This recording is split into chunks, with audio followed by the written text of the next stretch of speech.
सब कहानियां love stories या इवल फाइट्स नहीं होती। कुछ कहानियां किसी इंसान की मोहब्बत को, उसके कॉस्प्लेस के लिए और उस पैशन को जो उस कॉस्प्लेस के लिए वो रखता है, उसको एक्सप्रेस करने को भी कहा जा सकता है। और ये कहानी है एक लड़की के बारे में, शायद जिसको कॉस्प्ले पहनना बहुत पसंद है। दुनिया के किसी कोने में एक लड़का जो कि मांगा क्लब के अंदर बैठा हुआ होता है, उसका नाम ओक्यूमुरा होता है। वो वीडियो गेम खेल रहा होता है और वो अपने बचपन के बारे में सोच रहा होता है कि जब उसने एक लड़की को प्रपोज किया होता है और उसको छेड़ा हुआ होता है तो उसे सब लड़कियां बहुत बदतमीज और डरावना समझ होती हैं। कोई भी इसे बात करना पसंद नहीं करता। इसीलिए ओक्यूमुरा का इंटरेस्ट सिर्फ और सिर्फ 3D गर्ल्स के अंदर डेवलप हो चुका होता है और उसे लिलिल बहुत पसंद होती है। वो एक एनिम कैरेक्टर होती है और ओक्यूमुरा को उससे इतनी ज्यादा मोहब्बत हो चुकी होती है कि उसे अब किसी भी लड़की के अंदर कोई इंटरेस्ट नहीं होता, कि किस्मत को कुछ और ही मंजूर होता है। और एक पिंक बालों वाली लड़की उसके दरवाजे पे दस्तक देती है और वो पूछती है कि क्या न्यू स्टूडेंट्स के लिए जगह खाली है। और ओक्यूमुरा उसे देख के बहुत ज्यादा घबरा जाता है। उसे लगता है कि ये लड़की सिर्फ और सिर्फ लव स्टोरीज को एंजॉय करती होगी और इसे बिल्कुल भी एनिम्स के अंदर इंटरेस्ट नहीं होगा। उसका नाम रेरिसा होता है, लेकिन रेरिसा वहाँ पे पड़ी हुई लिलिल की डॉल्स को देख के बहुत ज्यादा एक्साइटेड हो जाती है। वो उन्हें देखना शुरू कर देती है और ओक्यूमुरा सोच रहा होता है कि इसे मैं किस तरह से यहाँ से रफू चक्कर करूँ कि अचानक से जब रेरिसा लिलिल के एक कॉस्ट्यूम को टच करती है तो उसके कपड़े फट जाते हैं और उसकी बॉडी नजर आती है। ओक्यूमुरा सोचता है कि अब तो ये पक्का यहाँ से भाग जाएगी, लेकिन रेरिसा नहीं जाती, बल्कि वो तारीफ करना शुरू कर देती है क्योंकि वो भी लिलिल की बहुत बड़ी फैन होती है। लेकिन रेरिसा कहती है कि जो लिलिल ने इस कॉस्ट्यूम के साथ अंडीज पहनी हुई है वो बिल्कुल भी मजे की नहीं है। उसे चाहिए था कि इसके साथ कोई शॉक कलर की अंडीज पहनती ताकि वो देखने वालों को अट्रैक्शन करती। ओक्यूमुरा बिल्कुल भी चाह नहीं रहा होता, लेकिन फिर भी उसे उसके साथ अग्री करना पड़ता है क्योंकि उसकी बात तो बिल्कुल ठीक होती है। अब वो दोनों वहाँ पे खड़े हो जाते हैं और एक दूसरे के साथ बहसना शुरू कर देते हैं क्योंकि वो दोनों इस बात को प्रूव करना चाह रहे थे कि कौन लिलिल का सबसे बड़ा फैन है। कि अचानक से स्क्रीन के ऊपर जब उसे एक मूवी नजर आती है तो रेरिसा भाग उसके पास चली जाती है और एक गंदे से पोज के अंदर खड़ी होकर उसकी तारीफ करना शुरू कर देती है कि अब ओक्यूमुरा से भी रहा नहीं जाता और वो भी वहाँ पे जाके अपनी पीठ निकाल के खड़ा हो जाता है और बातें करना शुरू कर देता है। वो लोग लिलिल का एनिम देख रहे होते हैं और उसके बारे में डिस्कशन स्टार्ट कर देते हैं कि ओक्यूमुरा अचानक से सोचता है कि एक लड़की एक दूसरी लड़की के बारे में इतना सब कुछ कैसे जान सकती है, वो उससे इतनी मोहब्बत कैसे कर सकती है। उसे समझ नहीं आ रही होती कि अचानक से रेरिसा उसे कहती है कि क्या आप मेरी एक काम के अंदर मदद कर सकते हैं। वो थोड़ी सी नर्वस होती है कि ओक्यूमुरा एक बहुत जबरदस्ती लाइन कहता है हीरोइक स्टाइल के अंदर और रेरिसा को पता चल जाता है कि इसने एनिमे से कॉपी किया है और ओक्यूमुरा को भी थोड़ी सी शर्म आ जाती है। तो वो उसे कहते हैं कि तुम्हें फिक्र करने की कोई जरूरत है, तुम मुझे बता सकती हो कि तुम्हें किस मामले में मेरी मदद चाहिए। तो वो अपना बैग खोलना शुरू कर देती है और उसके अंदर से काफी सारी डीवीडीज निकालती है। वो काफी गंदे एनिम्स की डीवीडीज होती हैं, लेकिन वो कॉस्प्लेस के रिलेटेड गाइड होती है, जिसे देख के ओक्यूमुरा थोड़ा सा हैरान होता है। रेरिसा से पूछता है कि आखिर इस सब का क्या मतलब है। तो रेरिसा उसे बताती है कि वो कॉस्प्ले करना चाहती है और वो इस तरह के कपड़े पहनना चाहती है। ओक्यूमुरा को समझ नहीं आता और वो इसीलिए उसे फौरन से पूछ लेता है कि क्या तुम वाकई में इस तरह के कपड़े पहनना चाहती हो। तो रेरिसा उसे कहती है कि तुमने तो कहा था कि तुम मुझे इस सब के रिलेटेड जज नहीं करोगे। तो ओक्यूमुरा से कहता है कि हाँ बिल्कुल, मुझे तुम्हें इस तरह से जज नहीं करना चाहिए कि तुम किस तरह के कपड़े पहनती हो, बल्कि मुझे तो तुम्हें सपोर्ट करना चाहिए क्योंकि वो भी एनिम्स को बहुत ज्यादा पसंद करता है। तो रेरिसा उसे बताती है कि वो हमेशा से कॉस्प्ले करना चाहती थी क्योंकि उसे कैरेक्टर्स की तरह के कपड़े पहनना और कैरेक्टर्स बहुत पसंद हैं। और एक बार जब वो कॉस्प्ले फेस्टिवल के अंदर गई थी तो वहां पे उसने इतने सारे कॉस्प्ले आर्टिस्ट को देखा था कि वो हैरान रह गई थी। और कुछ कॉस्प्ले आर्टिस्ट उसे बताते हैं कि बड़े हो के तुम भी हमारी तरह कॉस्प्ले जरूर करना। इसीलिए अब रेरिसा उससे एक रिक्वेस्ट करना चाह रही होती है और उसे समझ नहीं आ रही थी कि वो कैसे करे। और वो खड़ी होकर उसे कहती है कि क्या तुम मेरी पिक्चर्स क्लिक करोगे मेरे लिए, क्योंकि वो कहती है कि सिर्फ और सिर्फ तुम ही एक ऐसे फोटोग्राफर बन सकते हो मेरे लिए जो कि बिना किसी गंदी निगाह के मेरी तस्वीरें खींचे। क्योंकि जिस दिन हमारे यहाँ पे एंट्री टेस्ट था उस दिन मैंने तुम्हें विंडो में से देखा था कि तुम कितने पागलों की तरह लिलिल के एनिम्स को देख रहे थे। क्योंकि मेरा सोचना शुरू कर देता है कि अगर मैं क्लब के अंदर एक नए मेंबर को एंट्री दे भी दूं तो उसकी लाइफ के अंदर क्या चेंजेस आएंगे, क्योंकि पहले उसके साथ काफी सारे उसके फ्रेंड्स हुआ करते थे लेकिन अब वो अकेला है। और सोचने के बाद ओक्यूमुरा उसे इजाजत दे देता है और वो रेरिसा से कहता है कि मैं तुम्हारे लिए जरा बराबर भी कोई फीलिंग्स महसूस नहीं करूंगा क्योंकि मुझे लड़कियां पसंद ही नहीं है, मुझे सिर्फ और सिर्फ लिलिल और एनिम गर्ल्स पसंद हैं। रेरिसा बहुत ज्यादा एक्साइटेड हो जाती है और वो अपने कपड़े उतारना शुरू कर देती है और वो कहती है कि मुझे कॉस्प्ले पहन के तुम्हें दिखाना है। ओक्यूमुरा को समझ नहीं आ रहा था और वो विंडोज को देख रहा था जो कि ओपन होती है, वो उनके आगे बोर्ड कर देता है और रेरिसा तैयार होना शुरू हो जाती है। वो कपड़े दूसरे पहन लेती है और जब वो फुली रेडी हो जाती है वो ओक्यूमुरा को आवाज देती है और जब वो उससे बात करती है तो ओक्यूमुरा हैरान रह जाता है। उसे देख के उसे 440 वोट का झटका लगता है और वो शूटर ही चला जाता है। जमीन पे बैठा हुआ होता है कि रेरिसा से फिर से कहती है कि मैंने इस कपड़ों के साथ जो अंडीज पहनी हुई हैं वो व्हाइट कलर की हैं, क्योंकि जब हम लोग एनिम देख रहे थे तो उसके अंदर हम लोगों ने एपिसोड 128 के अंदर देखा था कि लिली ने इसी तरह के कपड़े पहने हुए थे और ओक्यूमुरा को कुछ समझ नहीं आ रहा था क्योंकि वो बहुत ज्यादा खूबसूरत लग रही होती है, इसीलिए वो वहाँ पे बेहोश हो जाता है। अभी भी वो अपनी ज़हन के अंदर कुछ ना कुछ सोच रहा होता है कि जब उसकी आंख खुलती है तो वो लिलिल की गोद के अंदर होता है, हालांकि वो रेरिसा होती है और वो फिर से बेहोश हो जाता है। अगले दिन वो बैठा हुआ अपने क्लब के अंदर डीवीडी को प्ले करने वाला होता है कि अचानक से रेरिसा आ जाती है। वो उसे देख के बिल्कुल भी नर्वस या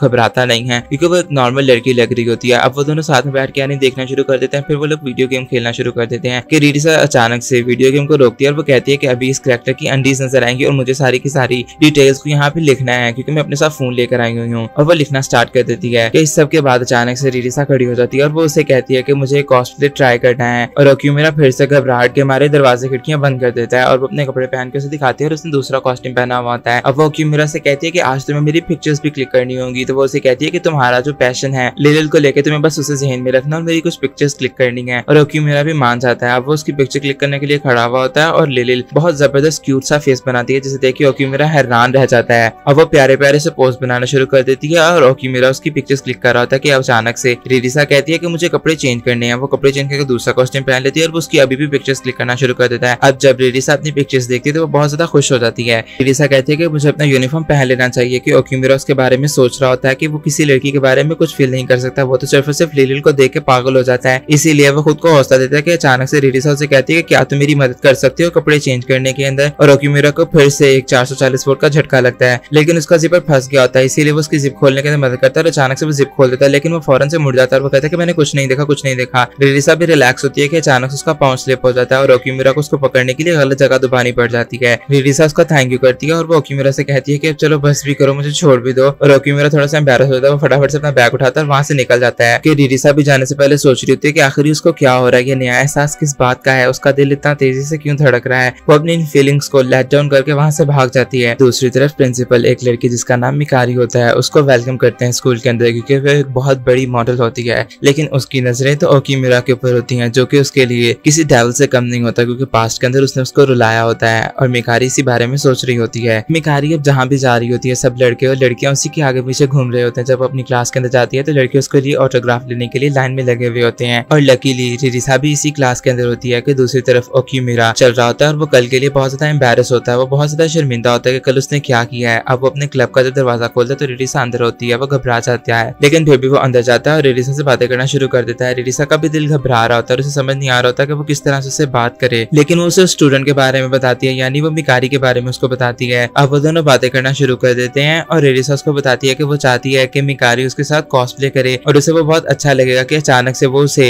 एक कैमरा दिखाती है जो कि उसी क्लब का होता है। वो उसे कहती है कि क्या तुम्हें इसे इस्तेमाल करना आता, तो वो उसे इसके अंदर मौजूद इतनी पिक्चर्स दिखाता है जो कि उसके पिछले ग्रुप मेंबर्स के साथ होती हैं। ओक्यूमिरा पिक्चर्स को दिखाते हुए बहुत ज्यादा खुश होता है और रिरिसा उसे सॉरी करती है। वो कहती है कि मैं हमेशा सिर्फ और सिर्फ अपनी डिमांड से तुम्हारे आगे रखती हूँ लेकिन मैंने कभी भी ये जानने की कोशिश नहीं की कि तुम क्या करना चाहते हो। तो वो उससे कहती है कि तुम जो भी करना चाहो मैं उसके लिए तैयार हूँ। उसे कहती है कि चाहे तुम वीडियो गेम खेलना चाहो, मांगा पढ़ना चाहो या तुम मेरे साथ एनी बैठ के देखना चाहो, मैं तुम्हारे साथ कुछ भी करूंगी। लेकिन ओक्यूमिरा से कहते हैं कि मुझे तुम्हारी बातें सुन के अच्छी लगी, चलो हम लोग पिक्चर्स क्लिक करना शुरू कर देते हैं। लेकिन रिरिसा अपने कपड़े उतारना शुरू कर देती है और ओक्यूमिरा से कहते हैं कि तुम इस तरह हर जगह पे कपड़े नहीं उतार सकती। लेकिन रिरिसा को याद आता है कि उसके पास तो उसका कॉस्प्ले है ही नहीं, इसीलिए वो उसको लेके वहां से भाग जाती है और वो उसे कहती है कि हम लोग किसी रैंडम क्लास के अंदर चलते हैं, वहां पे जाके पिक्चर्स क्लिक करते हैं। अब वो वहां पे जाके पिक्चर्स क्लिक करना शुरू कर देती है लेकिन जब अपनी तस्वीरें देखती है तो वो बहुत ज्यादा मायूस हो जाती है क्योंकि वो कहती है कि मैं बिल्कुल भी प्यारी नहीं लगती। लेकिन ओक्यूमिरा से कहता है कि अगर तुम चाहो तो तुम अपने यूनिफॉर्म को ही अपना कॉस्प्ले समझ सकती हो। और अब वो अपने ऊपर थोड़ा सा टचअप करके पिक्चर्स क्लिक करवाने के लिए खड़ी हो जाती है और वो बहुत ज्यादा क्यूट लग रही होती है और ओक्यूमिरा को समझ नहीं आ रहा था कि वो अपनी ठहरों को कहाँ पे जाके निकाले। और रिरिसा एक के बाद एक क्यूट पोज बनाने की कोशिश कर रही होती है क्योंकि उसे समझ नहीं आ रही होती कि क्या ये पोज अच्छे हैं कि नहीं। उसकी ग्लासेस नीचे गिर जाती है और जब वो उसे उठाने के लिए नीचे झुकती है तो वो बहुत क्यूट लग रही होती है और ओक्यूमिरा उसकी पिक्चर्स क्लिक करना शुरू कर देता है कि अचानक से उसका पांव स्लिप होता है और वो ओक्यूमिरा के ऊपर बैठ जाती है। ये गंदा पोज होता है लेकिन रिरिसा को अभी भी अपनी पिक्चर्स की पड़ी हुई होती है और ओक्यूमिरा को समझ नहीं आ रहा था कि आखिर सब कुछ चल क्या रहा है। अब रिरिसा अपनी पिक्चर्स देखने के लिए बैठी हुई होती है कि जब अपनी पिक्चर्स देखती है तो उसका मुंह लाल टमाटर होना शुरू हो जाता है क्योंकि वो भूल चुकी होती है कि ये उसकी एक नॉर्मल लुक है और उसने अपने नॉर्मल कपड़े पहने हुए हैं। और वो ओक्यूमिरा से भी कहती है कि मेरी सारी पिक्चर्स को डिलीट कर देना और ओक्यूमिरा के लिए अनाउंसमेंट होती है और उसे जाना होता है और वो वहां से भाग जाती है। अब ओक्यूमिरा उन पिक्चर्स को डिलीट कर रहा होता है लेकिन वो नोट करता है कि रिरिसा वाकई में बहुत ज्यादा क्यूट है। कि दूसरी तरफ मिकारी को काफी सारे लड़कों ने घेरा हुआ होता है और अचानक से उसके ऊपर पानी गिर जाता है। अब वो खुद को बचाकर वहां से भाग रही होती है कि अचानक से ओक्यूमिरा बहुत ज्यादा बोर हो रहा था और वो मिकारी सुन रहा होता है और मिकारी भी उसके क्लब के बाहर आके खड़ी हुई होती है। वो दरवाजा खोलता है और वो दोनों एक दूसरे को देख लेते हैं लेकिन मिकारी बिना कुछ सोचे समझे उसको गले से लगा लेती है क्योंकि 5 साल पहले की बात है। मिकारी ने ओक्यूमिरा से पूछा होता है कि क्या वो किसी लड़की को प्यार करता है तो ओक्यूमिरा से बताता है कि हाँ बिल्कुल वो लिली से प्यार करता है और वो हमेशा उसी से करेगा और मिकारी का दिल टूट जाता है। लेकिन अब मिकारी वापस आ चुकी होती है और ओक्यूमिरा उसको अंदर लेके चला जाता है और वो विंडोज को भी बंद कर देता है। मिकारी उससे पूछती है कि क्या जब तक उसके कपड़े गिले वो वहाँ पे रुक सकती है। वो अपने कपड़े उतारना शुरू कर देती है और वो ओक्यूमिरा को भी साथ साथ छेड़ रही होती है। वो सोफे के ऊपर जाकर लेट जाती है और वो कहती है कि कल मैंने बहुत ज्यादा काम किया है, मैं सोना चाहूंगी, अगर तुम चाहो तो तुम भी मेरे पास आकर सो सकते हो। लेकिन ओक्यूमिरा को सबके अंदर कोई इंटरेस्ट नहीं होता तो मिकारी से पूछती है कि क्या मैं तुम्हें क्यूट नहीं लगती। तो तो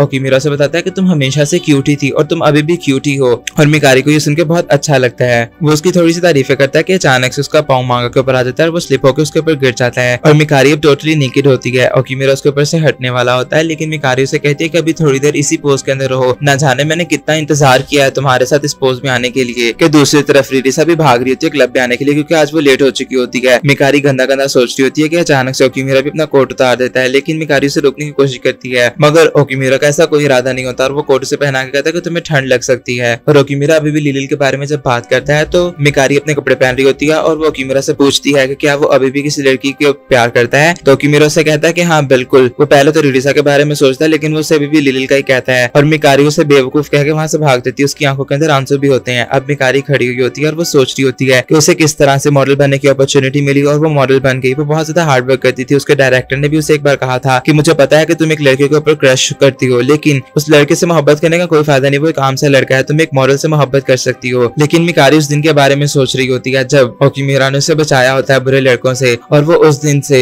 उसे बहुत ज्यादा चाहने लग चुकी होती है। वो लिलिल के बारे में मांगा पड़ती है, उसकी तरह क्यूट बन जाती है और वो ओकीमिरा के साथ खेलना भी शुरू कर देती है। ओकीमिरा उसे हमेशा बुरे लड़कों से बचाता होता था और इसीलिए वो अपने दिल के अंदर उसकी मोहब्बत ली। उस दिन के इंतजार में आज भी यहाँ खड़ी हुई होती है कि शायद वो एक दिन बदल जाएगा, क्योंकि सबने उसे धोखा दिया हुआ होता है, लेकिन मिकारी उसके साथ हमेशा लॉयल रहना चाह रही होती है। इसीलिए वो आज भी उसका वहां पे इंतजार कर रही होती है। कि दूसरी तरफ जब वो नीचे देखती है तो ओकीमिरा के पास एक लड़की आती है। वो और कोई नहीं बल्कि रिरिसा होती है और वो अपने कपड़े चेंज करना शुरू कर देती है। मिकारी भाग के वहां पे जाती है और जब वो ओकीमिरा को और रिरिसा को साथ देखती है तो वो बहुत ज्यादा दुखी हो जाती है। वो ओकीमिरा के ऊपर चिल्लाना शुरू कर देती है। वो कहती है कि तुम कितने बड़े धोखेबाज हो, तुमने तो कहा था तुम हमेशा लिलिल के लिए लॉयल रहोगे, लेकिन ये तुम क्या कर रहे हो। कि रिरिसा मिकारी का हाथ पकड़ लेती है और वो उससे पूछती है कि क्या तुम मेरे साथ कॉस्प्ले करोगी। और मिकारी उसे ऊपर से नीचे तक एक बार गौर से देखती है। अब रिरिसा मिकारी को सब कुछ बताना शुरू कर देती है कि वो वहाँ पे क्या कर रही है और कॉस्प्ले वगैरह वो क्यों करते हैं। मिकारी को ये बात सुनकर फौरन से समझ आ जाती है और वो इस बात को समझ जाती है कि ओकीमिरा किसी भी कीमत पे बदल नहीं सकता और वो आज भी लिलिल से ही प्यार करता है। कि रिरिसा मिकारी से पूछती है कि क्या वो उसके साथ कॉस्प्ले करना चाहेगी। ओकीमिरा से समझाने की कोशिश करता है कि वो ऐसा बिल्कुल नहीं करेगी, लेकिन मिकारी पहली बार में ही मान जाती है और वो उसे कहती है कि मैं कॉस्प्ले करूंगी। और रिरिसा से कहती है कि तुम मेरी दोस्त मिरी के तौर पे कॉस्प्ले कर सकती हो, लेकिन मिकारी उसे मना कर देती है। वो कहती है कि मैं लिलिल के तौर पे कॉस्प्ले करना चाहती हूँ, इसलिए वो उसे साइड पे ले जाती है और उसे समझाना शुरू कर देती है। वो उससे बात कर रही होती है और रिरिसा अपना कॉस्ट्यूम उतार देती है, लेकिन जब वो देखती है कि मुझे उसको उतरे हुए कपड़े पहनने पड़ेंगे तो वो मना कर देती है। और वो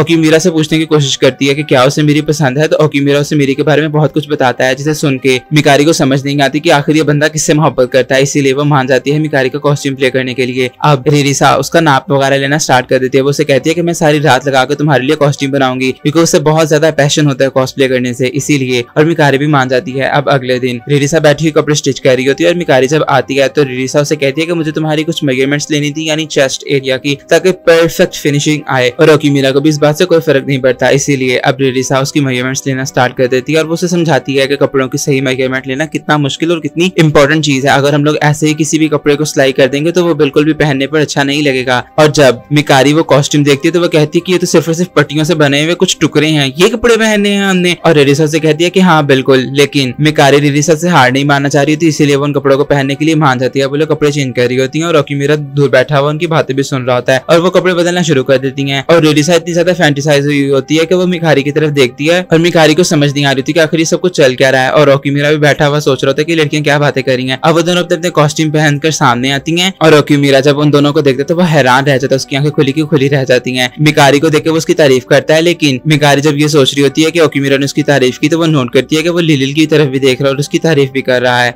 कि अब मिकारी सोचना शुरू कर देती है कि वो बिल्कुल मिरी की तरह है हकीकत के अंदर भी, जो कि ओकीमिरा से मोहब्बत करती है, लेकिन ओकीमिरा लिलिल से मोहब्बत करता है। और वो सोचती है कि वो पिछले 10 सालों से उससे मोहब्बत कर रही है। कि खैर अब रिरिसा उसको वो तस्वीरें दिखाती है जो कि उन लोगों ने वो पिक्चर्स क्लिक करवानी होती हैं। अभी मिकारी को समझ नहीं आ रही होती कि आखिर वो इतने गंदे गंदे पोस्ट किस तरह से करेगी, लेकिन ओकीमिरा के लिए वो कुछ भी करने के लिए तैयार होती है और वो मान जाती है। ओकीमिरा भी खुद को हौसला देता है कि उसे इन लड़कियों के ऊपर गंदी नजर नहीं डालनी, लेकिन फिर भी वो खुद को कंट्रोल नहीं कर पा रहा था। और मिकारी जब ये चीज देखती है तो वो कहती है कि अब मैं कुछ भी करूंगी, इसीलिए वो अपने आप को हाथ लगवाने के लिए तैयार हो जाती है। और रिरिसा जब उसको हाथ लगाती है तो वो वाकई में एक्साइट हो जाती है और वो अपनी फीलिंग्स को कंट्रोल नहीं कर पाती, लेकिन वो इतनी क्यूट होती है कि वो दोनों जने हैरान रह जाते हैं। मिकारी ओकीमिरा के लिए कुछ भी करने के लिए तैयार होती है, इसीलिए वो रिरिसा को भी हाथ लगाती है और उसे भी बहुत अच्छा लगता है। लेकिन मिकारी थोड़ी देर के लिए डर जाती है। अब वो लोग फिर से उसी पोज को दोबारा से करते हैं और जब मिकारी ओकीमिरा की तरफ देखती है तो वो बहुत ज्यादा लस्टी हुआ होता है, लेकिन फिर भी वो पास नहीं आती और वो एक और पोज करने के लिए उसके पास चली जाती है। लेकिन लिलिसा और और मिकारी अब फंस जाती है। उन दोनों के कॉस्ट्यूम एक दूसरे के साथ ज्वाइन हो चुके होते हैं, इसीलिए अब उन्हें मदद के लिए किसी तीसरे बंदे की जरूरत होती है और वहाँ पे ओकीमीरा के अलावा और कोई नहीं होता। वो उससे मदद मांगती है और ओकीमीरा बड़ी मुश्किल से अपने कदम उठाता है और वो इतना ज्यादा नर्वस हुआ होता है कि उसे समझ नहीं आ रही थी कि आखिर वो अपने आप को इस चीज के लिए किस तरह से रजामंद करेगा। लेकिन फिर भी वो रिरिसा की चेस्ट को अपने हाथों में पकड़ लेता है और वो सोचता है कि कितनी ज्यादा सॉफ्ट है और वो उसकी हुक खोल देता है और वो दोनों नेकेड हो जाती हैं और उसके सामने एक हेवनली सीन होता है और ओकीमीरा अपनी फीलिंग्स को कंट्रोल नहीं कर पाता और वो जाके ठा पीछे गिरता है। अब वो तीनों जने बैठे हुए होते हैं और वो आपस में बात कर रहे होते हैं अपने शूट के लेकर। ओकीमीरा मिकारी की भी तारीफ करता है और उसे बहुत ज्यादा अच्छा लगता है और मिकारी को ये बात समझ आ जाती है कि ओकीमीरा सिर्फ और सिर्फ फिजिकल लड़कियों से मोहब्बत नहीं कर सकता, वो एनिम गर्ल से बहुत ज्यादा मोहब्बत करता है, इसीलिए उसे कॉस्प्ले करके इतना अच्छा लगा और ओकीमीरा को भी उसकी तरफ देख के बहुत ज्यादा प्यार आ रहा था, इसीलिए वो खुद को इस बात के ऊपर मना लेती है कि वो दोबारा से कॉस्प्ले करेगी। रिरिसा उसको दोबारा पिक्चर्स क्लिक करने के लिए और अपलोड करने के लिए कहती है, लेकिन मिकारी उसे बताती है कि उसका कॉन्ट्रैक्ट हुआ हुआ है, इसीलिए उसकी पिक्चर्स को अपलोड नहीं किया जा सकता क्योंकि वो एक प्रोफेशनल मॉडल है। वो जा रही होती है और वो एक सेकंड के लिए रुक जाती है। ओकीमीरा खड़ा होता है लेकिन मिकारी उसे कहती है कि कोई बात नहीं और वो वहां से चली जाती है। अब रिरिसा खड़ी हुई सोच रही होती है कि जब ओकीमीरा मिकारी के साथ बात कर रहा था तो उसको अजीब सा फील क्या हो रहा था, लेकिन खैर इन सब बातों को पीछे छोड़ते हुए वो ओकीमीरा को बताती है कि नेक्स्ट मंथ कॉस्प्ले का फंक्शन है और उसे वहां पे जाने के लिए बहुत सारी प्रिपरेशंस करनी है और उसके पास वक्त बहुत कम है। लेकिन ओकीमीरा से कहता है कि हम लोग इसे साथ में कर सकते हैं। अब रात को वो लोग अपने क्लब के अंदर होते हैं और वो दोनों साथ में इन पिक्चर्स को एडिट करना शुरू कर देते हैं। रिरिसा उसको बताती है कि इन पिक्चर्स को एडिट करने के लिए उसको बहुत सारा वक्त चाहिए होगा। ओकीमीरा उस वक्त को कैलकुलेट करके उसको बताता है, लेकिन उसे कहता है कि तुम्हें फिक्र करने की कोई जरूरत नहीं है, हम दोनों साथ में करेंगे तो बहुत अच्छे से हम लोग टाइम को मैनेज कर सकते हैं। कि अचानक से पीछे से गार्ड आ जाता है और ओकीमीरा रिरिसा को साइड पे लेके खड़ा हो जाता है और वो उसे कहता है कि तुम्हें घबराने की कोई जरूरत नहीं, मैं तुम्हें हर हाल में बचा लूंगा। लेकिन गार्ड को जब अब कोई आवाज नहीं आती तो वो वहां से चला जाता है और रिरिसा को कुछ ना कुछ फील हो रहा होता है क्योंकि ओकीमीरा उसके बहुत ज्यादा क्लोज था। रिरिसा खुद को हौसला देती है कि ओकीमीरा जब तक उसके साथ है उसे डरने की कोई जरूरत नहीं है और उसे अपने पैशन को आगे लेके चलना चाहिए। उम्मीद है कि आपको ये कहानी अब तक पसंद आई होगी। ओकीमीरा और ललिसा की मेहनत रंग ले आती है और उन दोनों का काम खत्म हो जाता है। उन लोगों ने रातों को जाकर इतनी मेहनत जो की होती है और ललिसा ओकीमीरा का थैंक यू करती है कि उसने उसका इतना सारा साथ दिया है अब तक। कि अब ललिसा मिकारी को भी बताती है और उससे पूछती है कि क्या वो उनके साथ इवेंट पे जाना चाहेगी, तो मिकारी उसके ऊपर थोड़ा सा गुस्सा हो जाती है और उससे पूछती है कि आखिर तुम चाहती क्या हो लड़की, तुम अपने सीनियर के बारे में सोचती क्या हो। कि दूसरी तरफ ओकीमीरा भी बैठा हुआ लेल की डॉल्स को देख रहा होता है और वो सोच रहा होता है कि आखिर ललिसा के साथ क्या ये उसकी फर्स्ट डेट है क्योंकि वो दोनों बाहर जाने वाले हैं। मिकारी गुस्से में आकर ललिसा से पूछ लेती है कहीं तुम सीनियर को पसंद तो नहीं करती। कि दूसरी तरफ ओकीमीरा परेशान होता है कि वो पहनेगा क्या और उसे अपने कॉस्ट्यूम को लेकर यानी अपने आउटफिट के लेके बहुत ज्यादा डाउट्स होते हैं। कि दूसरी तरफ ललिसा को भी कुछ ऐसा ही हो रहा होता है क्योंकि वो बहुत ज्यादा नर्वस होती है कि वो कल को क्या पहनेगी, कैसा पहनेगी और वो लाल टमाटर हो रही होती है। लेकिन खैर अब अगले दिन ओकीमीरा इवेंट से पहले ही पहुंच जाता है क्योंकि इवेंट 10 बजे होता है और वो 6 बजे ही वहां पे पहुंच के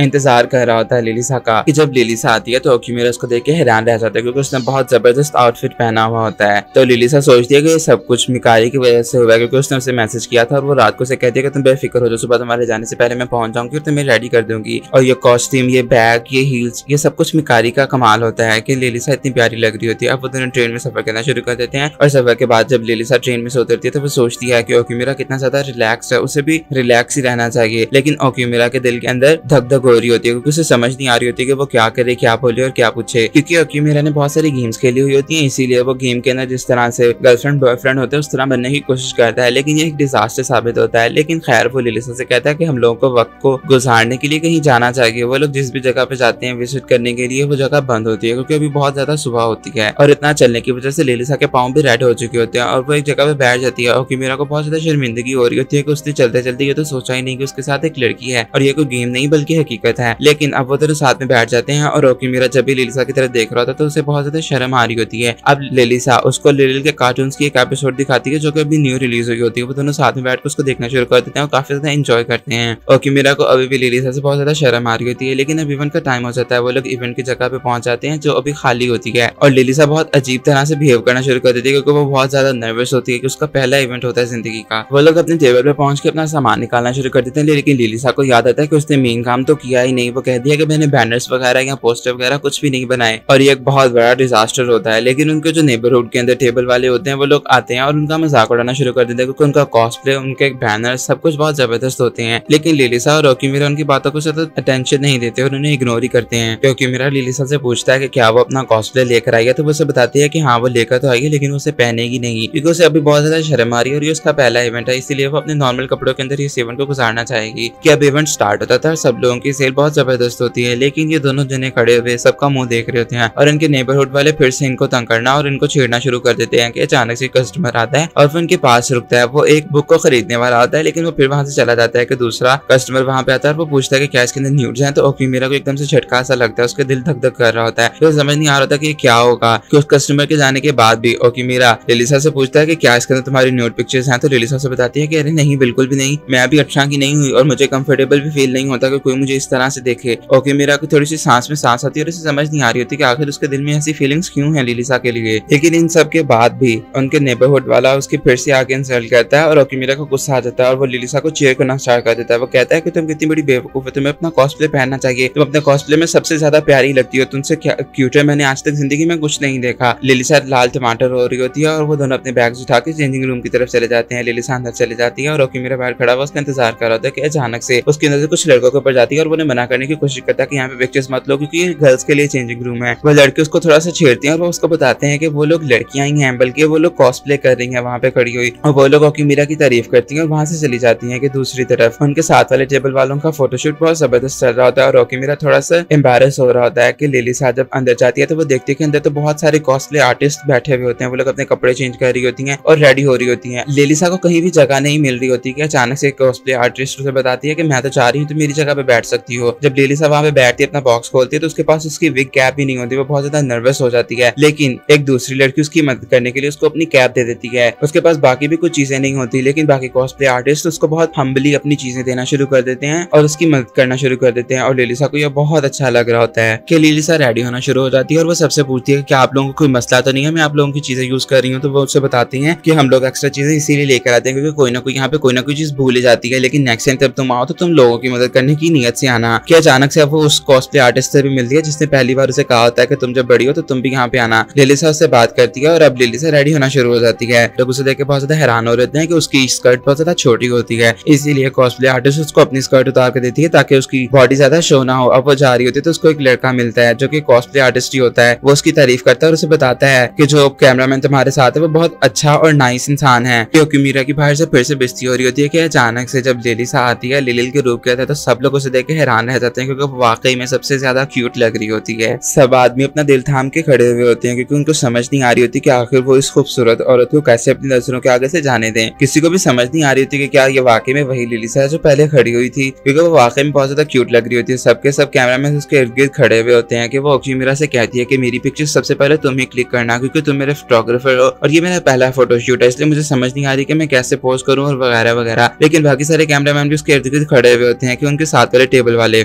बात कर रहे होते हैं कि वो कॉस्प्लेयर अपने फोटोग्राफर से कहती है कि क्या तुम लिलिल की पिक्चर्स नहीं क्लिक करोगे। वो चाह तो बहुत रहा होता है लेकिन वो कहता है कि मैं तुम्हारे साथ चीट नहीं कर सकता, लेकिन फिर भी वो उसको किक मार देती है और वो कहती है कि जाओ जाके लिलिल की पिक्चर्स क्लिक करके आओ। और लिलिसा की हालत बहुत ज्यादा खराब होती है क्योंकि बहुत सारे फोटोग्राफर उसके इर्द गिर्द खड़े हुए होते हैं और उसे बातचीत करने की कोशिश कर रहे होते हैं। लेकिन ओगिनो उन दोनों की मदद करता है और वो लिलिसा को एक जगह पे खड़ा कर देता है और वो सब फोटोग्राफर से कहता है कि तुम लोगों के पास सिर्फ और सिर्फ 10 मिनट हैं इसकी पिक्चर्स क्लिक करने के लिए, जैसे ही टाइम खत्म होगा तुम लोगों को यहाँ से जाना होगा। और अब लिलिसा के सामने सारे के सारे फोटोग्राफर्स खड़े हो जाते हैं उसकी पिक्चर्स क्लिक करने के लिए और वो पोस्ट करना शुरू कर देती है कि लिलिसा को कुछ भी समझ नहीं आ रही होती और अचानक से वो स्लिप होने वाली होती है, लेकिन वो दीवार को पकड़ के खड़ी हो जाती है। सब फोटोग्राफर्स उसके बारे में बात कर रहे होते हैं कि कितनी ज्यादा क्यूट और न्यू कमर की तरह बिहेव कर रही है, इसके पास तो कोई एक्सपीरियंस नहीं है, ये बिल्कुल बच्चों की तरह हरकतें कर रही है, लेकिन फिर भी उसकी पिक्चर्स बहुत ज्यादा क्यूट आ रही होती है। और ओगिनो तो पागल हो रहा होता है क्योंकि वो हर 5 सेकंड के बाद अपना पोज चेंज करती जा रही होती है और उसके जितने भी पोज होते हैं वो बहुत जबरदस्त होते हैं, वो रियल मांगा से एडमायर्ड होते हैं और सब लोगों को बहुत अच्छी पिक्चर्स मिल रही होती हैं। और वो लोग एक के बाद एक लिलिसा की बहुत जबरदस्त पिक्चर्स क्लिक करते जा रहे होते हैं और लिलिसा को भी बहुत ज्यादा अच्छा लग रहा होता है। लिलिसा सोचती है कि जब वो मांगास पढ़ती होती थी तो उसकी मदर को बिल्कुल भी पसंद नहीं थी उसकी ये हॉबी, वो उसके ऊपर गुस्सा किया करती थी और लिलिसा बहुत ज्यादा मायूस थी, लेकिन वो फिर भी अपने लिए कॉस्प्ले बनाया करती थी। और आज अगर वो इस जगह पे मौजूद है तो वो सिर्फ और सिर्फ ओकीमिरा की वजह से यहाँ पे मौजूद है और वो ओकीमिरा की तरह देख रही होती है और वो बहुत ज्यादा खुश होती है कि अब उसके पास सिर्फ और सिर्फ 10 सेकंड रह गए होते हैं क्योंकि वक्त खत्म होने वाला होता है और ओगिनो काउंटडाउन दे रहा होता है कि लिलिसा अब ओकीमिरा की तरफ देखती है, उसकी तरफ उंगली करती है और एक बहुत जबरदस्त पोज देती है। सब लोग हैरान रह जाते हैं उसका ये वाला पोज देखकर। अब शूट के बाद लिलिसा खड़ी हुई होती है और ओकीमिरा उसके पास आता है और वो उसे कहता है कि मैं तुम्हारी एक भी पिक्चर क्लिक नहीं कर पाया, इसीलिए क्या तुम मुझे कुछ पिक्चर्स दे सकती हो। तो वो उसके लिए पोज करना शुरू कर देती है और वो उसकी पिक्चर्स क्लिक करना शुरू कर देता है कि अब इस सबसे फारिग होकर सब लोग घरों को वापस आ रहे होते हैं। लेकिन लेकिन कुछ कैमरामैन लिलिसा के पीछे चले जाते हैं और वो उससे उसका सोशल मीडिया अकाउंट, उसका कोई बिजनेस कार्ड या इस तरह का कोई उसके कॉन्टैक्ट मांग रहे होते हैं। लेकिन लिलिसा के पास ऐसा कुछ भी नहीं होता कि उसको कॉस्प्ले आर्टिस्ट आके बताती है कि चेंजिंग रूम बंद होने वाला है तो तुम फटाफट से अंदर आ जाओ। वो अंदर चली जाती है और सब लड़कियां उसके साथ पिक्चर्स खिंचवाना शुरू कर देती हैं क्योंकि वो वाकई में बहुत ज्यादा क्यूट लग रही होती है। और सब लोग अब बातें करना शुरू कर देते हैं। सब लड़कियां अपने बारे में उनको बताना शुरू कर देती हैं और लिलिसा उनकी बातें बहुत गौर से सुन रही होती है। जो रेड कॉस्ट्यूम वाली कॉस्प्लेयर होती है वो बताती है कि मैं क्योंकि मोस्टली एनिमल्स के कॉस्प्ले कर रही होती हूँ, इसीलिए मेरे लंग्स के अंदर तो उनके बाल बहुत ज्यादा इकट्ठे होना शुरू हो गए और मुझे डर रहता है कि कहीं मैं मर ना जाऊं। कि बाकी कॉस्प्ले आर्टिस्ट भी बताती हैं कि जब हम लोग ट्रेन में सफर कर रही होती है तो हम लोग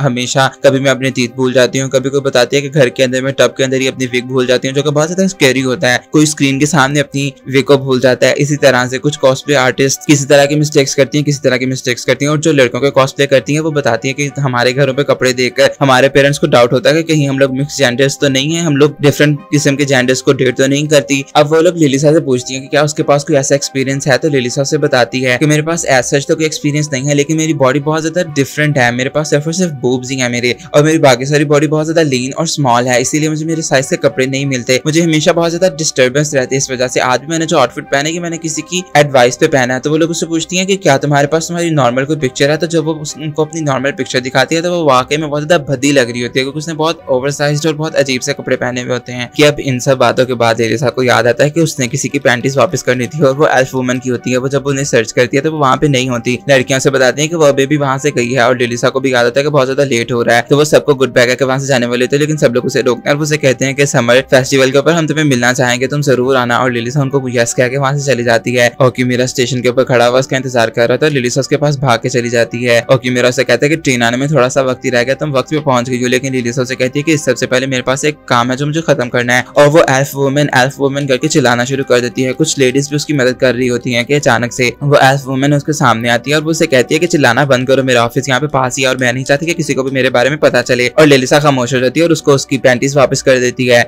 अब वो लोग उससे एक और कॉस्प्लेयर के बारे में बात करते हैं तो वो एल्फ वुमन उनको बताती है कि वो अभी बहुत ज्यादा मसरूफ है और शायद वो दोबारा कॉस्प्ले ना कर सके, और वो उनको गुड बाय कहकर वहां से चली जाती है। अब वो दोनों ट्रेन के अंदर सवार होते हैं और लिलिसा अभी भी उस कॉस्प्लेयर के बारे में थोड़ी सी परेशान होती है, लेकिन ओकीमिरा उसके बारे में सोचना शुरू कर देता है और वो सोच रहा था कि वो लिलिसा की इस परेशानी को किस तरह से दूर करे। लेकिन लिलिसा उसे कहती है कि तुम्हें फिक्र करने की कोई जरूरत नहीं है, जब मैं समर फेस्टिवल के ऊपर जाऊंगी तो मैं कहीं ना कहीं उससे किसी ना किसी मौके पर मिल ही लूंगी। लेकिन मैं आज तुम्हारा थैंक यू करना चाहती हूँ क्योंकि आज मैं जो भी कर सकी वो सिर्फ और सिर्फ तुम्हारी वजह से कर पाई। ओकीमिरा इस बात का क्रेडिट लेने से मना करता है, लेकिन लिलिसा उसे कहती है कि नहीं, ये बात बिल्कुल सच है कि मैं आज जो भी हूँ सिर्फ और सिर्फ तुम्हारी वजह से, तुमने मेरी बहुत ज्यादा मदद की है। और वो उसे ये भी कहती है कि मैं तुम्हें बहुत ज्यादा पसंद करती हूँ। ओकीमिरा हैरान रह जाता है। वो उसे कहती है कि मैं तुम्हें पसंद करती हूँ, मैं तुमसे बहुत ज्यादा मोहब्बत करने लगी हूँ एज ए कॉस्प्लेयर पार्टनर के तौर पर। तुम जब भी मेरे पास आते हो मेरा दिल धड़कना शुरू कर देता है, मेरी बॉडी पूरी गर्म हो जाती है। और ओकीमिरा को भी सेम ऐसी की फीलिंग्स आ रही होती है और उसे समझ आ जाती है कि वो बिल्कुल ठीक कह रही है। वो दोनों सिर्फ और सिर्फ कॉस्प्लेयर की वजह से एक दूसरे के साथ हैं और एक दूसरे के बारे में फील कर पा रहे हैं। कि मिकारी ओकीमिरा और लिलिसा के बारे में सोच रही होती है और वो लिलिसा की इस बात के बारे में भी सोच रही होती है कि उसके दिल के अंदर कहीं ना कहीं ओकीमिरा के लिए फीलिंग्स हैं। लेकिन मिकारी सोचती है कि मुझे इन सब बातों से डरने की कोई जरूरत नहीं है क्योंकि वो ओकीमिरा के पास जा रही होती है और वो ओकीमिरा के दरवाजे के ऊपर जाकर उसे कहती है कि मैं तुमसे मिलने के लिए यहाँ पे आई हूँ। लेकिन जब वो देखती है तो अंदर लिलिसा कपड़े चेंज कर रही होती है और वो उसे देख के हैरान रह जाती है। मिकारी उसे कहती है कि तुम कम से कम दरवाजा तो बंद कर सकती हो, लेकिन लिलिसा उसे कहती है कि तुम्हारा बहुत बहुत शुक्रिया, तुमने मेरी बहुत ज्यादा मदद की थी इवेंट के लिए तैयार होने में। मिकारी के पूछने पे अब लिलिसा उसको बताती है कि वो यहाँ पे चेंज कर रही थी अपने फोटोशूट के लिए और ओकीमिरा थोड़ा सा लेट है क्योंकि आज उसका एक टेस्ट है। कि अचानक से लिलिसा के लिए भी अनाउंसमेंट होती है और उसको क्लास में बुलाया जाता है क्योंकि उसके एक्स्ट्रा लेसन होते हैं। और वो फटाफट से रेडी होना शुरू हो जाती है और वो मिकारी से कहती है कि मेरी चीजों का ध्यान रखना, और वहां से चली जाती है। और मिकारी के पास अब और कोई ऑप्शन नहीं होता वहाँ पे बैठने के अलावा। जब लिलिसा जा रही होती है और वो भागते भागते एक टीचर के अंदर रख जाती है और जब वो उस टीचर के बारे में सोचते थे वो वाकई में बहुत ज्यादा खूबसूरत टीचर होती है। कि दूसरी तरफ ओकीमिरा जब वापस आता है तो वो लिलिसा के साथ बातें करने की कोशिश कर रहा था, लेकिन जब वो गौर करता है तो वो मिकारी होती है और मिकारी लिलिसा के कॉस्ट्यूम के अंदर होती है क्योंकि वो लिलिल बन के ओकीमिरा को सेड्यूस करना चाह रही होती है और ये चीज वर्क भी कर रही होती है। वो ओकीमिरा के बहुत ज्यादा करीब होकर खड़ी हो जाती है और वो उससे कह रही होती है कि तुम मुझे कहीं टच करना चाहो तो तुम मुझे कर सकते हो। और ओकीमिरा बहुत ज्यादा हैरान हो रहा था क्योंकि अब उसके सामने लिलिल होती है और वो उसको किसी भी तरह से टच कर सकता और होता है, लेकिन ओकीमिरा उसे खुद से दूर करता है और वो उसे कहता है कि मैं ऐसा बिल्कुल भी नहीं कर सकता। और मिकारी सोचती है कि मैं इसी बुद्धू के साथ तो मोहब्बत करती हूँ। कि अचानक से लिलिसा आती है और ओकीमिरा से समझाने की कोशिश करता है कि वो जो ऐसा सोच रही है ऐसा बिल्कुल भी नहीं है, लेकिन लिलिसा आगे बढ़ती है और वो उसके मुंह पर एक जोर का थप्पड़ मारती है और वो मिकारी को देखकर बहुत ज्यादा खुश होती है क्योंकि पहली बार उसने लिलिल को देखा हुआ होता है। वो उसकी तारीफें करना शुरू कर देती है और वो मिकारी से कहती है कि जरूरी नहीं है कि हमने जिसका एक बार कॉस्प्ले कर लिया हम उसी का नेक्स्ट टाइम भी करेंगे, तुम लिलिल का भी कॉस्प्ले कर सकती हो क्योंकि तुम देखने में बहुत ज्यादा प्यारी लग रही हो और ऐसा ऐसा ही कुछ ओकिमिरा का कहना होता है और मिकारी को बहुत अच्छा लगता है उन दोनों की बातें सुन के कि अब लेलिसा मिकारी की अंडीज देखना चाह रही होती है और मिकारी बहुत ज्यादा घबराई होती है कि अब वीकेंड के ऊपर ओकिमिरा ओगिनो से मिलता है क्योंकि वो उससे फोटोशूट के बारे में जानना चाह रहा होता है और ओगिनो बहुत ज्यादा प्राउड फील कर रहा होता है। वो बहुत ज्यादा अपनी तारीफें करना शुरू कर देता है। वो कहता है कि मुझे पता है मैं बहुत अच्छा हूँ फोटोग्राफी में और वगैरह वगैरह, लेकिन ओकिमिरा सिर्फ और सिर्फ उसे ही जानता था, इसीलिए उसने उससे मदद के लिए कहा हुआ होता है। अब वो उसे बताना शुरू कर देता है कि फोटोग्राफी के अंदर बैकग्राउंड बहुत ज्यादा जरूरी होता है, बैकग्राउंड हम लोग पे करके भी खरीद सकते हैं, इसीलिए मेरी कॉस्प्ले आर्टिस्ट की पिक्चर बहुत ज्यादा प्यारी आती है। अब उसकी आर्टिस्ट सामने आ जाती है और वो ओकिमिरा को देख के बहुत ज्यादा खुश होती है। अब वो दोनों पिक्चर्स क्लिक करने के बारे में बातें करना शुरू कर देते हैं और मॉडल अपना पोज बना रही होती है कि ओकिमिरा और ओगिनो अब उसकी पिक्चर्स क्लिक करना शुरू कर देते हैं, लेकिन ओगिनो उसकी पिक्चर्स देख के बिल्कुल भी उसकी तारीफें नहीं करता बल्कि वो अपनी ही तारीफें कर रहा था। हालांकि उन दोनों की पिक्चर्स सेम होती है, लेकिन वो लेडी जब ओकिमिरा की पिक्चर्स देखती है तो उसकी बहुत ज्यादा तारीफ करती है और वो उससे कहती है कि क्या तुम ये पिक्चर्स मुझे सेंड कर सकते हो क्योंकि मुझे इसे अपनी बुक के अंदर लगाना है सेल करने के लिए। और ओकिमिरा मान जाता है। अब वो उसे कहती है कि क्या मैं सेक्सी पोज दूं तुम्हें पिक्चर्स क्लिक करने के लिए, और वो बहुत ज्यादा सेड्यूसिंग पिक्चर्स क्लिक करवाने के लिए बैठी हुई होती है और ओकिमिरा उसे देख के बहुत ज्यादा नर्वस हो रहा होता है। लेकिन ओगिनो से कहता है कि जब हम लोग प्रोफेशनली किसी चीज को ऊपर काम कर रहे होते तो हम लोगों को अपनी फीलिंग्स के ऊपर कंट्रोल करना चाहिए। ये बातें करते करते वो लोग लिलिल के बारे में बात करते हैं और वो कहते हैं कि वो बहुत ज्यादा क्यूट थी जब उसने अपना कॉस्प्ले किया था। हालांकि वो लिलिसा थी और वो बताते हैं कि जो कॉस्प्ले इंडस्ट्री के ऊपर टॉप करी है वो 4 मॉडल्स हैं। वो उन चारों के बारे में उसको बताना शुरू कर देते हैं। ओगिनो बहुत मजे से उसके बारे में बता रहा होता है, लेकिन जब वो मायूरा के बारे में उसको बताता है तो वो ये भी साथ में बताता है कि मायूरा काफी देर से डिसअपियर हुई है और वो मायूरा के बारे में बहुत ज्यादा इंटरेस्टेड होता है ओकिमिरा, क्योंकि लिलिसा भी मायूरा से मिलने के बारे में बेचैन हो रही होती है। और ओगिनो कहता है कि मैं अपनी मॉडल को एक दिन टॉप मॉडल में से जरूर बनाऊंगा, लेकिन वो लेडी कहती है कि मुझे टॉप बनने में कोई ज्यादा इंटरेस्ट नहीं है, लेकिन अगर मुझे मेरा फोटोग्राफर बना दे तो मुझे इसमें कोई मसला भी नहीं है। अब ओकिमिरा लिलिसा के बारे में सोचता है, वो सोचता है कि वो उसे बिल्कुल टॉप मॉडल बनाएगा। अब क्लब के अंदर ओकिमिरा लिलिसा को दिखाता है कि वो काफी सारी बुक्स उसके लिए लेकर आया था कि वो उन्हें पढ़ सके और उनसे इंस्पिरेशन हासिल कर सके। कि अब ओकिमिरा लिलिसा से कहता है कि क्या तुम कॉस्प्ले करना चाहोगी, और वो कॉस्प्ले करके अब उसकी पिक्चर्स क्लिक करना स्टार्ट कर देता है। वो बहुत ज्यादा जबरदस्त लग रही होती है और ओकिमिरा भी उसको पोज बनाने के बारे में बता रहा था और लिलिसा जब अपनी पिक्चर्स देखती है तो वो ओकिमिरा की तारीफ करती है। तो ओकिमिरा उसको बताता है कि वो ओगिनो से मिला था और उसने उसकी बहुत ज्यादा मदद की थी पिक्चर क्लिक करने के अंदर बेटर होने में। और लिलिसा ओकिमिरा का फिर से थैंक यू करती है और वो उसे कहती है कि मुझे पहले तक तो लोगों से बहुत ज्यादा शर्म आती थी, लेकिन अब मैं बहुत ज्यादा एक्साइटेड हूँ, मैं लोगों से मिलना चाहती हूँ, मैं चाहती हूँ कि लोग मुझे और भी ज्यादा पसंद करें, मुझे प्यार करें। और ओकिमिरा को उसकी बातें सुन के बहुत ज्यादा अच्छा लगता है कि अचानक से उनके डोर के ऊपर नॉक करता है और वो स्टूडेंट काउंसिल की मेंबर्स होती हैं। ओकिमिरा और लिलिसा बहुत ज्यादा घबरा जाती है, लिलिसा छुप जाती है और ओकिमिरा दरवाजा खोलती है तो काउंसिल के लोगों से बताते हैं कि उनके ग्रुप ने यानी उनके क्लब ने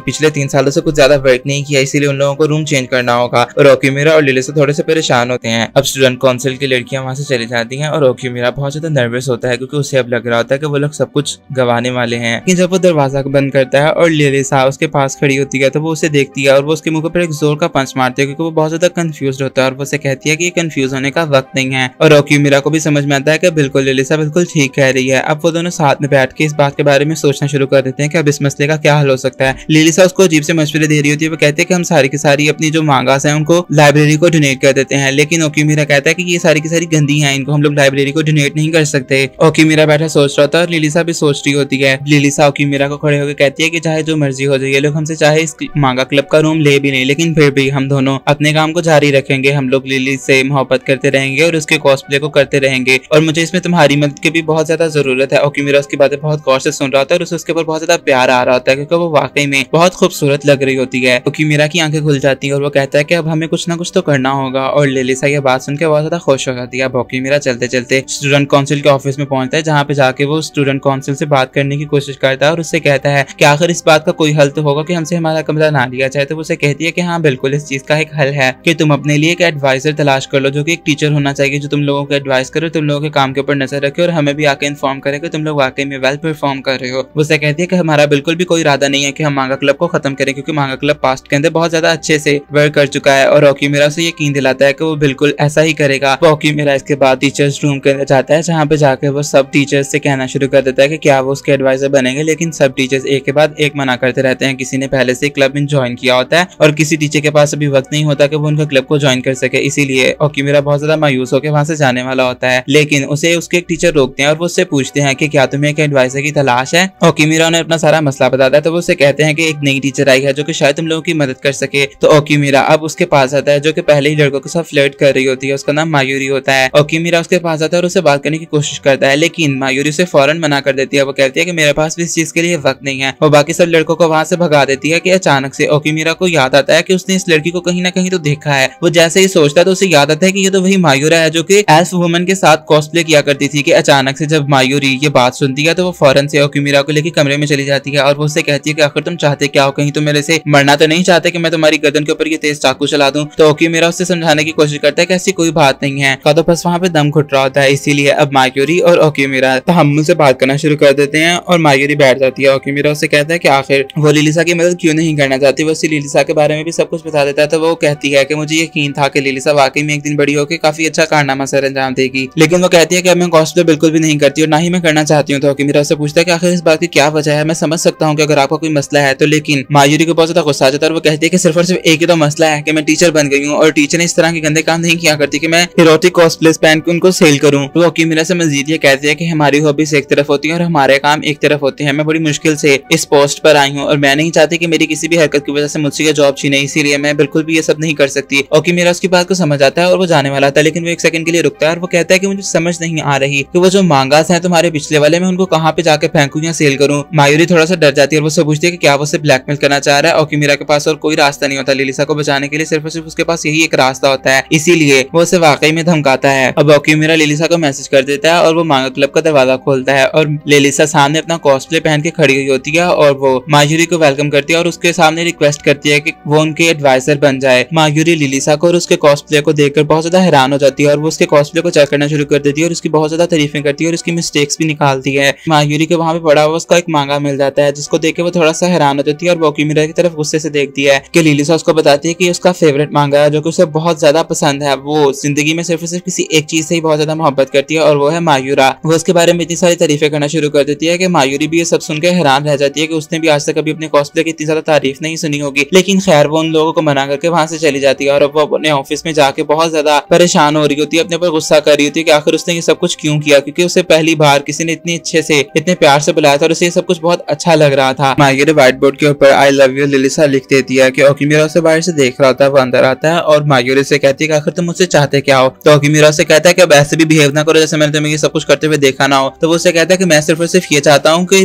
लिलिसा अपना कॉस्प्ले करती रहे और वो अपने पैशन को कंटिन्यू करे, मैं नहीं चाहता कि वो तुम्हारी तरह सब कुछ छोड़े। मायूरी से कहती है कि तुम्हें इस सब के लिए बहुत ज्यादा मेहनत भी करनी होगी, क्योंकि जो मांगा क्लब का पुराना प्रेसिडेंट था उसने बहुत ज्यादा वर्क किया था और उसने काफी सारे मांगास भी लिखे थे। इसी वजह से स्टूडेंट काउंसिल के लोग उसको मांगा क्लब का रूम देने के लिए तैयार नहीं है और ओकिमिरा सोचता है कि बिल्कुल उसी की गलती है। लेकिन मायूरी हार मान जाती है और वो उसे कहती है कि मैं बिल्कुल तुम्हारी एडवाइस बनूंगी और वो उसे शर्त में बदले में ये कहती है कि तुम्हें लिलिसा के जितने भी कॉस्ट्यूम्स होंगे वो मुझे सेंड करने होंगे, तुम लोग जितने भी बनाओगे। और ओकिमिरा मान जाता है। ओकिमिरा लिलिसा के साथ बैठा हुआ था और वो थोड़ा सा परेशान होता है कि आखिर उसे क्या करना चाहिए। तो अपना लैपटॉप निकाल लेता है, वो फटाफट से मांगा लिखने की कोशिश कर रहा होता है कि दूसरी तरफ मायूरी भी आ रही होती है। मायूरी दरवाजा खोलती है और उनके पास आती है और उसे कहती है कि ओकिमिरा तुम क्या कर रहे हो। ओकिमिरा उसे बताता है तो उसे कहती है कि बहुत अच्छे। लिलिसा कहती है कि अगर आप इस बारे में कुछ जानती हैं तो आप इसे बता सकती हैं, लेकिन मायूरी कहती है मुझे इस सब के बारे में ज्यादा कुछ तो नहीं पता, लेकिन फिर भी वो काफी ज्यादा इन्फॉर्मेशन ओकिमिरा को बता देती है मांगा लिखने के बारे में। और वो सुन के लिलिसा बहुत ज्यादा हैरान होती है कि मायूरी को आखिर इतना सब कुछ किस तरह से पता है। कि मायूरी जाने से पहले उन लोगों को एक पम्फलेट देके जाती है जिसके अंदर अगर वो लोग चाहें तो इस अपॉर्चुनिटी को अवेल कर सकते हैं छोटे बच्चों को अपनी कहानी सुना के, जो कि एक मांगा क्लब का काम होगा और ये एक वैलिड रीजन होगी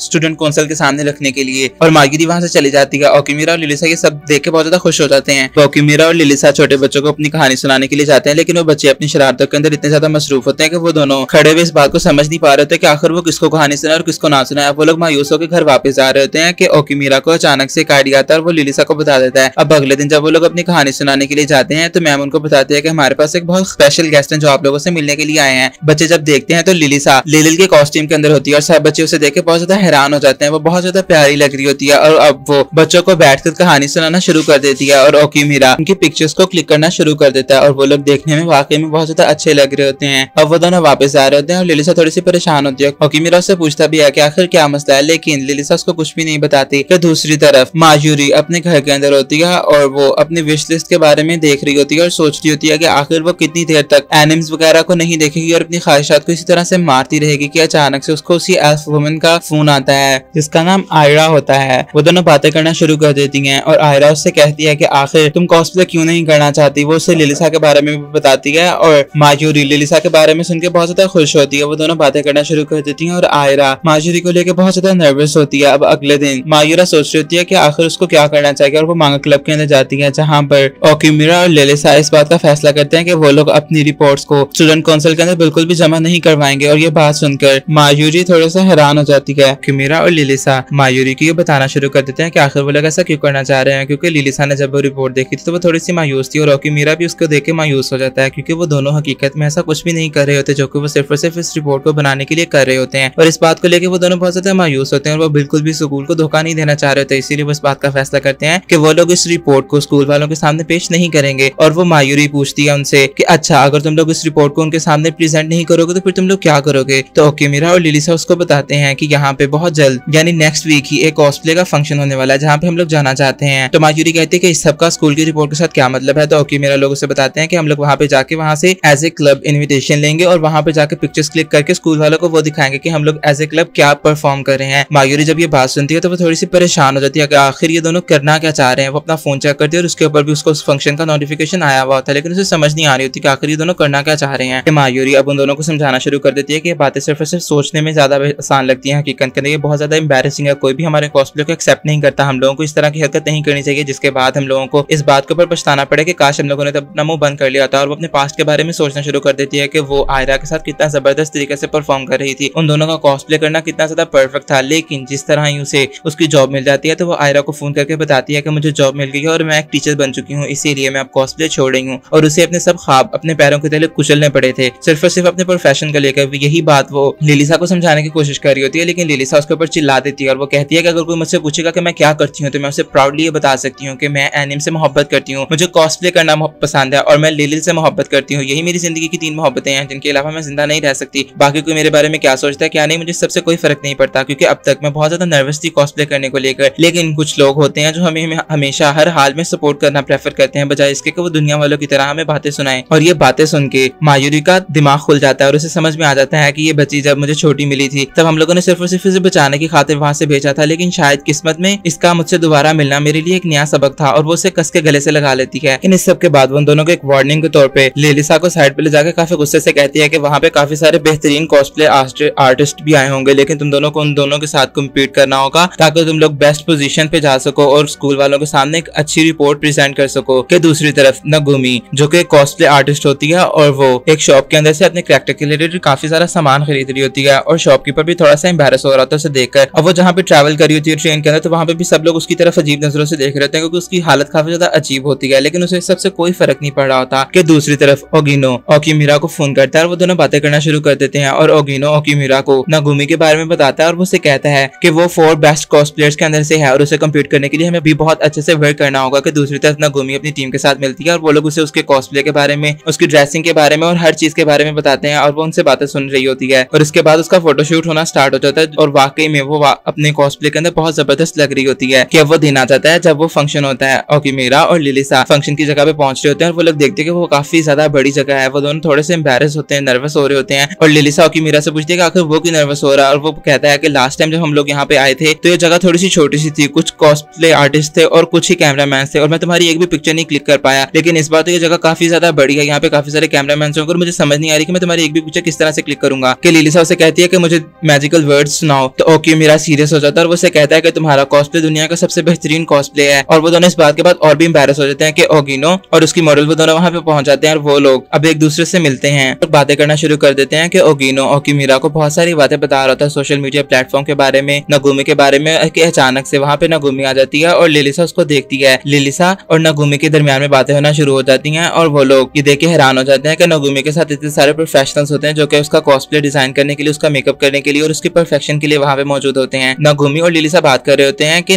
नगुमी काफी ज्यादा प्राउड होती है और उसे तो अपने कॉस्प्ले के बारे में भी नहीं पता होता कि उसने आज कौन से कपड़े पहने हैं। तो लिलिसा उससे पूछती है कि आखिर वो उस कैरेक्टर के अंदर से किस तरह से परफेक्ट बन के निकलेगी। तो नगुमी से बताती है कि हम कॉस्प्ले आर्टिस्ट सिर्फ और सिर्फ अपने कॉस्प्ले से प्यार करते हैं, हमें इस बात से कोई फर्क नहीं पड़ता कि हमारा कॉस्प्ले क्या है और क्या नहीं है। वो से इस सेंस में बताना चाह रही होती है कि मुझे सिर्फ और सिर्फ पॉपुलर बनने से, दुनिया की नजरों में आने में और लोगों से तारीफें सुनने में से फर्क पड़ता है, इस सबसे कोई फर्क नहीं पड़ता कि मैंने क्या पहना है और क्या नहीं पहना। और वो खुद को प्रो कह रही होती है और वो लिलिसा की इंसल्ट करके वहां से चली जाती है। वो जाते वक्त भी लिलिसा की एक इंसल्ट कर जाती है और उसकी मैनेजर उसे सॉरी भी करती है, लेकिन लिलिसा को उसकी किसी बात से कोई फर्क नहीं पड़ रहा था क्योंकि उसे बहुत अच्छा लग रहा था कि उसकी बाकी फ्रेंड्स भी वहां पे आ जाती हैं और वो लोग आपस में बातें करना शुरू कर देते हैं। कि नगुमी लिलिसा के साथ ड्रामा करने की कोशिश कर रही थी, लेकिन लिलिसा को लगता है कि वाकई में वो एक बिगिनर है, इसीलिए उसे कुछ भी नहीं पता कि कॉस्प्ले क्या होता है क्या नहीं होता। नगुमी सही बातें कह के गई है उसे। लेकिन लिलिसा मासूम होती है कि अब वो लोग अपने चेंजिंग रूम के अंदर चले जाते हैं जहाँ पे काफी ज्यादा रश होता है कि लिलिसा को एक जगह मिल जाती है। और दूसरी तरफ ओकिमीरा और ओगिनो फोटोशूट के प्लान के बारे में बात कर रहे होते हैं, क्योंकि ओगिनो ने पहले से एक प्लान बना के रखा हुआ होता है ताकि वो अपनी मॉडल का बेस्ट फोटोशूट कर सके। और ओकिमीरा भी कहता है कि ठीक है। कि दूसरी तरफ लिलिसा बहुत ज्यादा एम्बैरस हो रही थी और उसे समझ नहीं आ रही होती कि वो क्या करे, क्योंकि उसे वाकई में समझ नहीं आ रही होती कि कॉस्प्ले से मोहब्बत करना ज्यादा जरूरी है या अपने कैरेक्टर से मोहब्बत करना ज्यादा जरूरी है। दूसरी तरफ मायूरी भी इवेंट की जगह पे पहुंच चुकी होती है, लेकिन उसने मास्क वगैरह पहना होता है अपनी आइडेंटिटी को छुपाने के लिए। और वो वहां पे आके बहुत ज्यादा नर्वस और बहुत ज्यादा खुश भी हो रही होती है, लेकिन वो खुद को इस बात को समझाती है कि मैं यहाँ पे सिर्फ अपने स्टूडेंट्स को देखने के लिए आई हूँ। कि अचानक से वो गलती से नगुमी के रूम के बाहर पहुंच जाती है और वो कहती है कि मैं क्या ऑटो पायलट की तरह यहाँ पे पहुंच गई हूँ, मुझे यहाँ पे नहीं आना चाहिए था। कि अंदर नगुमी तैयार हो चुकी होती है और वो अपने कॉस्प्ले को देख बहुत ज्यादा खुश होती है। वो थोड़ी देर के लिए खामोश होती है तो उसकी मेकअप आर्टिस्ट वगैरह से ये पूछना शुरू कर देती है कि क्या वो अभी भी लिलिल के बारे में सोच रही है। तो वो कहती है कि हाँ बिल्कुल, मैं उस न्यू कमर के बारे में सोच रही हूँ जो कि बिल्कुल मायूरा की तरह थी। मैंने उसकी आंखों के अंदर वो चमक देखी जो कभी मैंने मायूरा की आंखों के अंदर देखी थी। वो हमेशा सिर्फ एक ही कॉस्प्ले किया करती थी और मैं डिफरेंट कॉस्प्ले करके भी लोगों के सामने नजरों में नहीं आया करती थी और उसके कॉस्ट्यूम फटाफट से बिक जाया करते थे, लेकिन मेरे कॉस्ट्यूम तो बिका ही नहीं करते थे। और वो उनको बताती है कि उसने जितनी भी बातें लिलिल को सुनाई थी वो सिर्फ और सिर्फ उसकी इंसल्ट करने के लिए सुनाई थी। कि दूसरी तरफ मायूरी को छींके आ रही होती हैं। मोगिनो और बाकी कॉस्प्ले आर्टिस्ट अपने कॉस्प्ले पहन चुकी होती हैं और लिलिसा अभी भी वैसे ही बैठी होती है। जब वो उसे देखती हैं तो वो लोग थोड़ी सी नर्वस हो जाती हैं, लेकिन लिलिसा उनसे कहती है कि आप लोग चलो, मैं अभी आती हूँ। कि ओगिनो और ओकिमीरा खड़े हुए अपने आर्टिस्ट का इंतजार कर रहे होते हैं। कि मोगिनो वहां पे पहुंच जाती है। ओकिमीरा उससे लिलिसा के बारे में पूछता है तो वो उसे बताती है कि चाहे कुछ भी हो जाए, कुछ गलत भी हो जाए तो उसका नुकसान दोनों को उठाना पड़ता है, इसीलिए अगर कुछ गलत हो जाए तो तुम्हें उसे ठीक करना होगा। कि अचानक से वहां पे नगुमी अपनी टीम के साथ गुजरी होती है और ओकिमीरा जब उसे देखते हैं तो वो हैरान रह जाता है, क्योंकि वाकई में उसका ऑरा थोड़ा सा डिफरेंट होता है। और नगुमी की भी नजर अचानक से ओकिमीरा के ऊपर चली जाती है और वो थोड़ा सा अजीब हरकत करना शुरू कर देती है। वो अपनी टीम से कह रही होती है कि मैंने उसे देखा। वो जिस कैरेक्टर को सबसे ज्यादा पसंद करती होती है उसने उससे देख लिया होता है, क्योंकि वो ओकिमीरा की तरह का ही होता है। और अब वो उनसे कह रही होती है कि मुझे थोड़ी सी अजीब सी हरकतें करनी है और वो साइड पे जाकर अजीब सी हरकतें करना शुरू कर देती है। कि अब वो उन्हें कहती है कि मैं अपनी जिंदगी का सबसे बेस्ट कॉस्प्ले प्ले करूंगी आज, तो मुझे बताओ इस कैरेक्टर का क्या है क्या नहीं है, ये कैरेक्टर क्या पैशन रखता है और क्या नहीं। और वो लोग उसे सब के बारे में बताना शुरू कर देते हैं। अपना घूमी अपने फोटोशूट के लिए बिल्कुल तैयार होती है कि ओकिमीरा, ओगिनो और मोगिनो सब लोग इंतजार कर रहे होते हैं कि आखिर ये शो 1 घंटे से स्टार्ट हो चुका है और कोई भी फोटोग्राफर वहां पे उनकी तस्वीर लेने के लिए मौजूद क्यों नहीं है। तो वो लोग जब चलते हुए देखते हैं तो वहां पे काफी सारा हुजूम होता है लोगों का, जो कि और किसी की नहीं बल्कि नगुमी की पिक्चर्स खींच रहे होते हैं। और नगुमी बहुत अच्छे से सबको अपना फोटोशूट करवा रही होती है। उसकी टीम भी बहुत ज्यादा स्ट्रेस्ड होती है क्योंकि उनको बिल्कुल भी जगह और टाइम नहीं मिल रहा होता कि वो नगुमी को पैम्पर कर सकें। मोगिनो के पास भी और कोई रास्ता नहीं होता, इसीलिए वो छाव में जाकर बैठ जाती है और उसके फोटोग्राफर भी दोनों उसके साथ होते हैं। और वो लोग बात कर रहे थे कि जब तक नगुमी अपने फोटोशूट से फारिग नहीं हो जाती तब तक हमारे पास और कोई रास्ता नहीं है सिवाय इंतजार करने के। ओकिमीरा सोचता है कि अभी तक लिलिसा यहाँ पे क्यों नहीं आई, इसीलिए वो उसे फोन करने की कोशिश करता है। और लिलिसा से जब वो बात करता है तो वो उसे कहती है कि यहाँ पे सबसे बड़ा मसला ये हो गया कि मैं अपनी स्कर्ट गवा बैठी हूँ, मुझे वो मिल नहीं रही कि वो कहाँ पे गई है। ओकिमीरा लोग परेशान हो जाते हैं कि अब वो लोग खड़े हुए होते हैं और मायूरी उनको देख लेती है। लिलिसा बहुत ज्यादा परेशान होती है क्योंकि वो कहती है कि मैं अपने कॉस्प्ले के साथ बिल्कुल भी प्यार नहीं करती, इसीलिए मैंने अपने कॉस्प्ले की सबसे कीमती चीज गवा दी है। ओकिमीरा लोग उसे ढूंढने की बात कर रहे होते हैं, लेकिन अभी भी लिलिसा बहुत ज्यादा स्ट्रेस्ड और डाउन होती है और मायूरी ये सब बातें सुन रही होती है। लिलिसा इतनी ज्यादा डिसहार्ट हो चुकी होती है कि उसका बिल्कुल भी अपना कॉस्प्ले पहनने को दिल नहीं कर रहा होता। और मोगिनो ओकिमीरा को बताती है कि नगुमी ने उसे क्या कहा है। और वो ओकिमीरा से ये भी कहती है कि मैंने तुम्हें कहा था ना कि जब हमारा पार्टनर डाउन होता है तो हमें उसका मोरल सपोर्ट बनना चाहिए। इसीलिए ओकिमीरा लिलिसा के साथ बैठ जाता है और वो उसे समझाने की कोशिश कर देता है कि हमें लोगों की बातों के ऊपर इतने ज्यादा तवज्जो देने की कोई जरूरत नहीं होती। और वो अपने रूम के बारे में भी सोच रहा होता है, लेकिन वो कहता है कि मुझे इस वक्त ये बात नहीं करनी चाहिए। लिलिसा भी जब ये बात करती है तो वो उसे कहता है कि कमरे की इस बात नहीं है, बात तो तुम्हारे पैशन की थी, तुम्हारे शौक की थी, मैं उसके लिए यहाँ पे बैठा हुआ हूँ। वो उसको चीयर करने की काफी ज्यादा कोशिश कर रहा होता है कि लिलिसा बहुत ज्यादा सैड हो रही होती है। और मोगिनो ओकिमीरा से कहते हैं कि मुझे लगता है कि अब बस हमें खामोश हो जाना चाहिए, क्योंकि जितना हमें बोलना चाहिए हमें सिर्फ उतना ही बोलना चाहिए। और वो ओकिमीरा को लेकर वहां से चली जाती हैं। वो लोग साइड पे खड़े होकर बात डिसाइड करते हैं और वो लोग चले जाते हैं कि मायूरी लिलिसा को देखती है और वो उसके पास आती है। लिलिसा उसके कॉस्ट्यूम को देख के कहती है कि तुम वाकई में बहुत प्यारी लग रही हो। और मायूरी की समझ लग जाती है कि इसकी फैशन सेंस बिल्कुल जीरो होगी। वो उसके साथ बैठ जाती है और उसके साथ बातें करना शुरू कर देती है। लिलिसा उसको बताती है कि वो कितनी ज्यादा डिसअपॉइंटेड और डिसहार्ट हुई है। तो मायूरी से कहती है कि एज ए टीचर मैं तुम्हें एक कहानी सुनाती हूँ। वो उसे अपनी कहानी सुनाना शुरू कर देती है। वो कहती है कि मैं भी क्लास के अंदर बिल्कुल खामोश बैठा करती थी, मेरे कोई दोस्त नहीं थे, लेकिन मेरी जिंदगी में कोई इंसान था जो कि मेरा बहुत अच्छा एडवाइजर था। वो मुझे हमेशा हर चीज के लिए चेयर करता था। मायूरी यहाँ पे अपने कॉस्ट्यूम के बारे में बात कर रही होती है, अपने कॉस्प्ले के बारे में, लेकिन लिलिसा को लगता है कि शायद इसी वजह से मायूरी आज टीचर बनी है। और मायूरी को भी ये बात समझ में आ जाती है कि शायद इसीलिए उसे इस प्रोफेशन के साथ इतना ज्यादा लगाव है। और वो अपने ऊपर हंसना शुरू कर देती है और वो लिलिसा से कहती है कि तुमने आज बहुत अच्छा सबक मुझे सिखाया है। और वो अपने अंदर सोच रही होती है कि वाकई में लिलिसा से मिलना किस्मत में लिखा था। कि वो वहां से चली जाती है और वो जाते वक्त लिलिसा से कहती है कि याद रखना तुम्हारी टीचर यहाँ से जा चुकी है, अब अब लिलिसा फिर से वहाँ पे सैड बैठी हुई होती है कि दूसरी तरफ ओकीमीरा सबसे ये पूछ रहा था कि कहीं उन्होंने स्कर्ट तो नहीं देखी, कहीं उन्होंने स्कर्ट तो नहीं देखी। तो कुछ कॉस्प्ले आर्टिस्ट कहते हैं कि हम लोग अपने बैग्स भी चेक करते हैं और अपने फ्रेंड से भी पूछते हैं कि अगर उनके पास तुम्हारी फ्रेंड की स्कर्ट हो, क्योंकि उन लोगों ने जो बात का फैसला किया था वो यही किया था कि चाहे ये लिलिसा का मसला हो लेकिन ये उन सबका मसला है, इसीलिए वो लोग उसकी स्कर्ट तलाश करेंगे। और मोगिनो को ये बात देख के बहुत अच्छा लगता है कि लिलिसा बैठी हुई होती है और उसके पास अचानक से मायूरा आ जाती है, जिसको देख के वो हैरान रह जाती है। आज सालों बाद मायूरी ने कॉस्प्ले किया हुआ होता है और वो लिलिसा से कहती है कि तुम तो वही प्यारी सी बच्ची हो जिसे मैंने सालों पहले दोबारा आने के लिए कहा था। तो लिलिसा से पूछती है कि आखिर आप कॉस्प्ले क्यों करती हैं। तो मायूरी थोड़ी देर सोचने के बाद कहती है कि ये बात बहुत ज्यादा कॉम्प्लिकेटेड है। वो से कहती है कि जैसे जैसे मैंने कॉस्प्ले करना शुरू कर दिया, शुरू में मैं कॉस्प्ले अपने लिए करती थी, फिर मैं कॉस्प्ले लोगों के लिए करती थी, फिर मैं इतनी फेमस होगी कि मजबूरी बन गई, मुझे कॉस्प्ले करना पड़ा। लेकिन मैं चाहे जैसे मर्जी कॉस्प्ले करूं, लेकिन मुझे कॉस्प्ले करना पसंद है, ये मेरी हॉबी है, मेरा प्रोफेशन है, मैं इसे छोड़ नहीं सकती। वो उसे गले से लगा लेती है और वो से कहती है कि कभी कभार हमें कॉस्प्ले अपने चाहने वालों के लिए करना पड़ता है, जो कि हमें बहुत ज्यादा हसरत भरी निगाहों से और उम्मीद के साथ देख रहे होते हैं कि हम लोग उन्हें फैंटेसाइज करेंगे। और लिलिसा थोड़ी सी सैड हो जाती है और मायूरी से ये भी कहती है कि तुम्हारे पास बहुत अच्छा पार्टनर है। और ओकीमीरा वाकई में भाग के उसकी तरफ आ रहा होता है और जब वो उसके पास आता है तो वो उसे बताता है कि उसे उसकी स्कर्ट मिल चुकी है और जिस कॉस्प्ले आर्टिस्ट के पास वो होती है वो उसे सॉरी भी करती है। वो लिलिसा को उसकी स्कर्ट देता है और वो उसे कहता है कि तुम्हारा प्यार याद करो, तुम एनिम से मोहब्बत करती थी, अपने कॉस्प्ले से मोहब्बत करती थी, तुम्हें सेक्सी महंगास बहुत ज्यादा पसंद है। और वो उसे समझाना शुरू कर देता है कि हमें इस बात के बारे में नहीं सोचना चाहिए कि कोई हमारे बारे में क्या कहता है और क्या नहीं कहता, हमें सिर्फ और सिर्फ अपनी ख्वाहिश के बारे में सोचना चाहिए कि हमारा किसी चीज को करने के बारे में कितना दिल है। लिलिसा को उसकी बातें बिल्कुल समझ आ रही होती हैं। वो उसे कहता है कि तुम लिलिल नहीं हो, तुम लिलिसा हो और यही तुम्हारी हकीकत है, लेकिन तुम्हारा प्रोफेशन कॉस्प्ले करना है, तुम्हें कॉस्प्ले करना पसंद है, तुम्हें लिलिल पसंद है, तुम लिलिल नहीं हो। कि मोगिनो और ओगिनो भी वहाँ पे आ जाते हैं और वो बताते हैं कि नागुमी का फोटोशूट खत्म होने में सिर्फ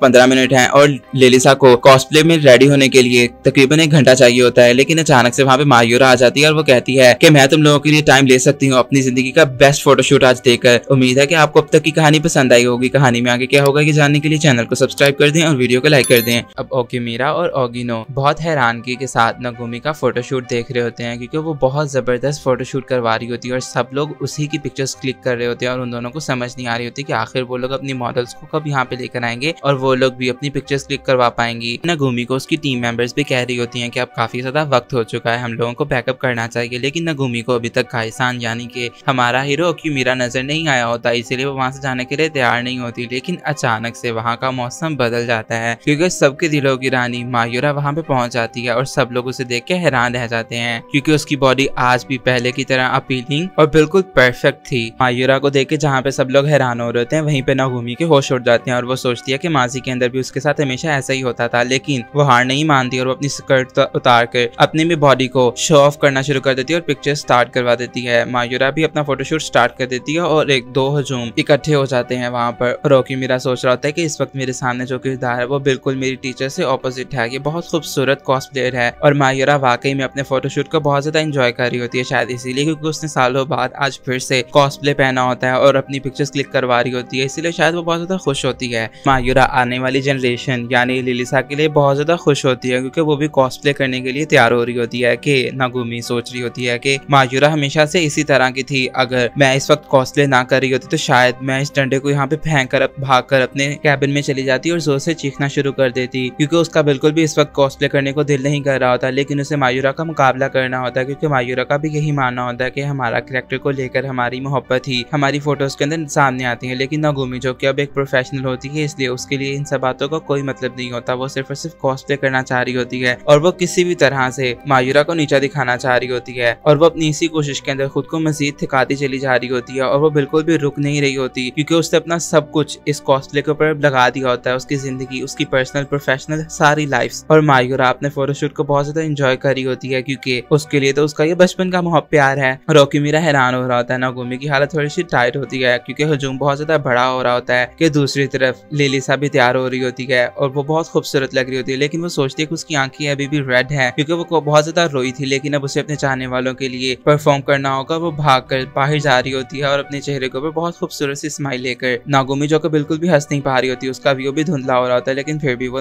मायूरा का मुकाबला करने के लिए अपनी जगह पे कायम होती है क्योंकि वो अपनी प्रोफेशनल लाइफ को किसी भी कीमत पे बर्बाद नहीं करना चाह रही होती। और मायूरा सोच रही होती है कि मैं इसे हमेशा से जानती हूँ कि ये हमेशा से कॉस्प्ले करना चाहती थी, लेकिन मैं जिस नागुमी को जानती हूँ वो तो बहुत स्वीट थी, लोगों के साथ बातें करना उसे पसंद था, उसकी आंखों में उम्मीद हुआ करती थी और शायद मायूरा को भी कभी उससे कॉम्प्लेक्स हुआ करता था। लेकिन जिस दिन उसने ये सुना था कि नागुमी एक एजेंसी के साथ कॉन्ट्रैक्ट कर रही है उसी दिन मायूरा को उसके ऊपर थोड़ा सा तरस आया था और वो उसे मना कर देती है किसी भी कंपनी को ज्वाइन करने से, क्योंकि शायद उसकी नजर में नागुमी खुद को बर्बाद कर रही होती है। और वाकई में इस वक्त नागुमी की हालत बहुत ज्यादा टाइट होती है, लेकिन नागुमी ने अपने कॉस्प्ले के ऊपर इतनी ज्यादा मेहनत की होती है कि उसे एक एक कमेंट लोगों का बहुत ज्यादा टॉर्चर देता है। इसीलिए उसने लिलिसा से भी इतनी तल्ख बातें की थी। माजी के अंदर वो और मायूरा बहुत अच्छी फ्रेंड्स थी, लेकिन वक्त के साथ साथ सब कुछ बदल गया। मोहब्बत की जगह नफरत ने ले ली। मायूरा ने अपनी जगह छोड़ दी, लेकिन अब वो लिलिसा से मिली जिसने उसे ये बताया है कि कॉस्प्ले करने में कोई बुराई नहीं है। और मायूरा को ये बात समझ में आ गई कि उसकी पहली मोहब्बत कॉस्प्ले करना थी, इसीलिए वो अपने फोटोशूट को वहीं पे रोकती है और वो सबको गुड बाय कहके वहां से जाने वाली होती है। दूसरी तरफ से जैसे कोई परी वाकई में आसमान से जमीन पे उतर आई हो, वो पिंक सैंडल्स पहन के सबकी तरफ बढ़ती हुई आ रही होती है और सब लोग उसे देख के हैरान हो रहे होते हैं, क्योंकि वो वाकई में किसी एंजल से कम नहीं लग रही होती। और लिलिल चाहे पुराना मॉडल हो गया हो, लेकिन वो आज भी सबका फर्स्ट क्रश होती है, इसीलिए सब लोग उसे घूर कर देख रहे होते हैं। और ओक्यूमिरा की तो होश उड़ गए होते हैं और नागुमी को भी एक बहुत टफ टाइम मिलने वाला होता है और उसकी भी हालत टाइट हो रही होती है। सोचती है कि मैंने लिलिल की इतनी ज्यादा इंसल्ट की थी, लेकिन फिर भी इसकी इतनी हिम्मत कैसे होगी कि वो यहाँ पे आ गई है मेरा सामना करने के लिए। कि लिलिल मायूरा को देखती है और मायूरा उसको बहुत रोमांचक अंदाज के अंदर गुड बाय कह के वहां से चली जाती है। लिलिल बहुत ज्यादा प्यारी लग रही होती है और मायूरा भागकर अंदर चली जाती है ताकि वो चेंज करके दोबारा से लिलिल को देख सके, क्योंकि वो वाकई में बहुत ज्यादा प्यारी लग रही होती है। और सब लोग अब लिलिल की तरफ घूर कर देख रहे होते हैं और लिलिल दीवार के पास जाती है और वो सबसे कहती है कि अब आप सब लोग मेरी पिक्चर्स ले सकते हैं। सब लोग उसकी इस बचकाना हरकत के ऊपर थोड़े से हैरान होते हैं, लेकिन उन लोगों को वो बहुत ज्यादा प्यारी लग रही होती है। और मीरा भी उसकी तरफ बड़ी हैरानगी के साथ देख रहे होते हैं कि आखिर अब उसके साथ होगा क्या। एक फोटोग्राफर हिम्मत करके उसकी पिक्चर क्लिक करने के लिए जब उसकी तरफ कैमरा करता है तो लिलिल उसको एक बहुत खूबसूरत पोज बना के दिखाती है और सब लोग उसका पोज देख के हैरान रह जाते हैं। और अब वो पिक्चर्स क्लिक करवाने के लिए तैयार हो जाते हैं, क्योंकि वो अपने चाहने वालों को नाउम्मीद नहीं करना चाह रही होती, यानी वो मीरा का दिल नहीं तोड़ना चाह रही होती। इसीलिए वो अब अपनी पूरी जी जान लगा देती है अपने फोटोशूट के ऊपर और वो बहुत प्यारे प्यारे पोज दे रही होती है। सब लोग हैरान रह जाते हैं, क्योंकि लिलिल को इस बात का पता होता है कि जिस लिलिसा को वो पीछे छोड़कर आई है, अब वो दोबारा उस लिलिसा को खुद के ऊपर कभी भी हावी नहीं होने देगी। और तमाम फोटोग्राफर उसके इर्द गिर्द खड़े हो जाते हैं। नागुमी भी दूसरी तरफ फोटोशूट करवा रही होती है और वो सोच रही होती है कि मेरा क्राउड उससे ज्यादा बड़ा है, लेकिन फिर भी वो सोचती है कि लिलिल इतना ज्यादा एंजॉय कैसे कर रही है सबको, और मैं इतना बड़ा क्राउड होने के बावजूद भी एंजॉय क्यों नहीं कर पा रही। कि दूसरी तरफ मायूरा कपड़े चेंज कर रही होती है और वो सोच रही होती है कि लिलिल वहाँ पे कोई फाइट करने के लिए, शो ऑफ करने के लिए नहीं गई, बल्कि वो वहाँ पे गई है क्योंकि वो कॉस्ट्यूम से प्यार करती है, वो कॉस्प्ले करना पसंद करती है। नागुमी भी सोच रही होती है कि जब पहली बार उसने लिलिल को देखा था तो उससे बहुत ज्यादा जेलसी फील हुई थी, इसलिए वो उस दिन से उसे नापसंद थी। लेकिन उसे पता था कि लिलिल वाकई में एक बहुत अच्छी कॉस्प्ले बनने वाली है, क्योंकि जब माजी के अंदर वो काइसान की यानी अपने क्रश की वीडियोस देखा करती थी तो वो उसके लिए बहुत ज्यादा पागल थी, लेकिन अचानक से जब वो अपना चेहरा देखा करती थी तो वो डर जाया करती थी, क्योंकि वो बहुत ज्यादा बद्दी दिखा करती थी। लेकिन नागुमी क्योंकि उसके लिए दुनिया की सबसे प्यारी लड़की बनना चाहती थी, इसीलिए वो अपने ऊपर काम करना शुरू कर देती है और बहुत प्यारी लड़की बनकर सामने आती है। सब लोगों को वो बहुत ज्यादा पसंद आती है, वो कॉस्प्ले करना स्टार्ट कर देती है। उसका करियर बहुत जबरदस्त जा रहा होता है और वो बहुत ज्यादा खुश भी होती है। लेकिन फिर उसे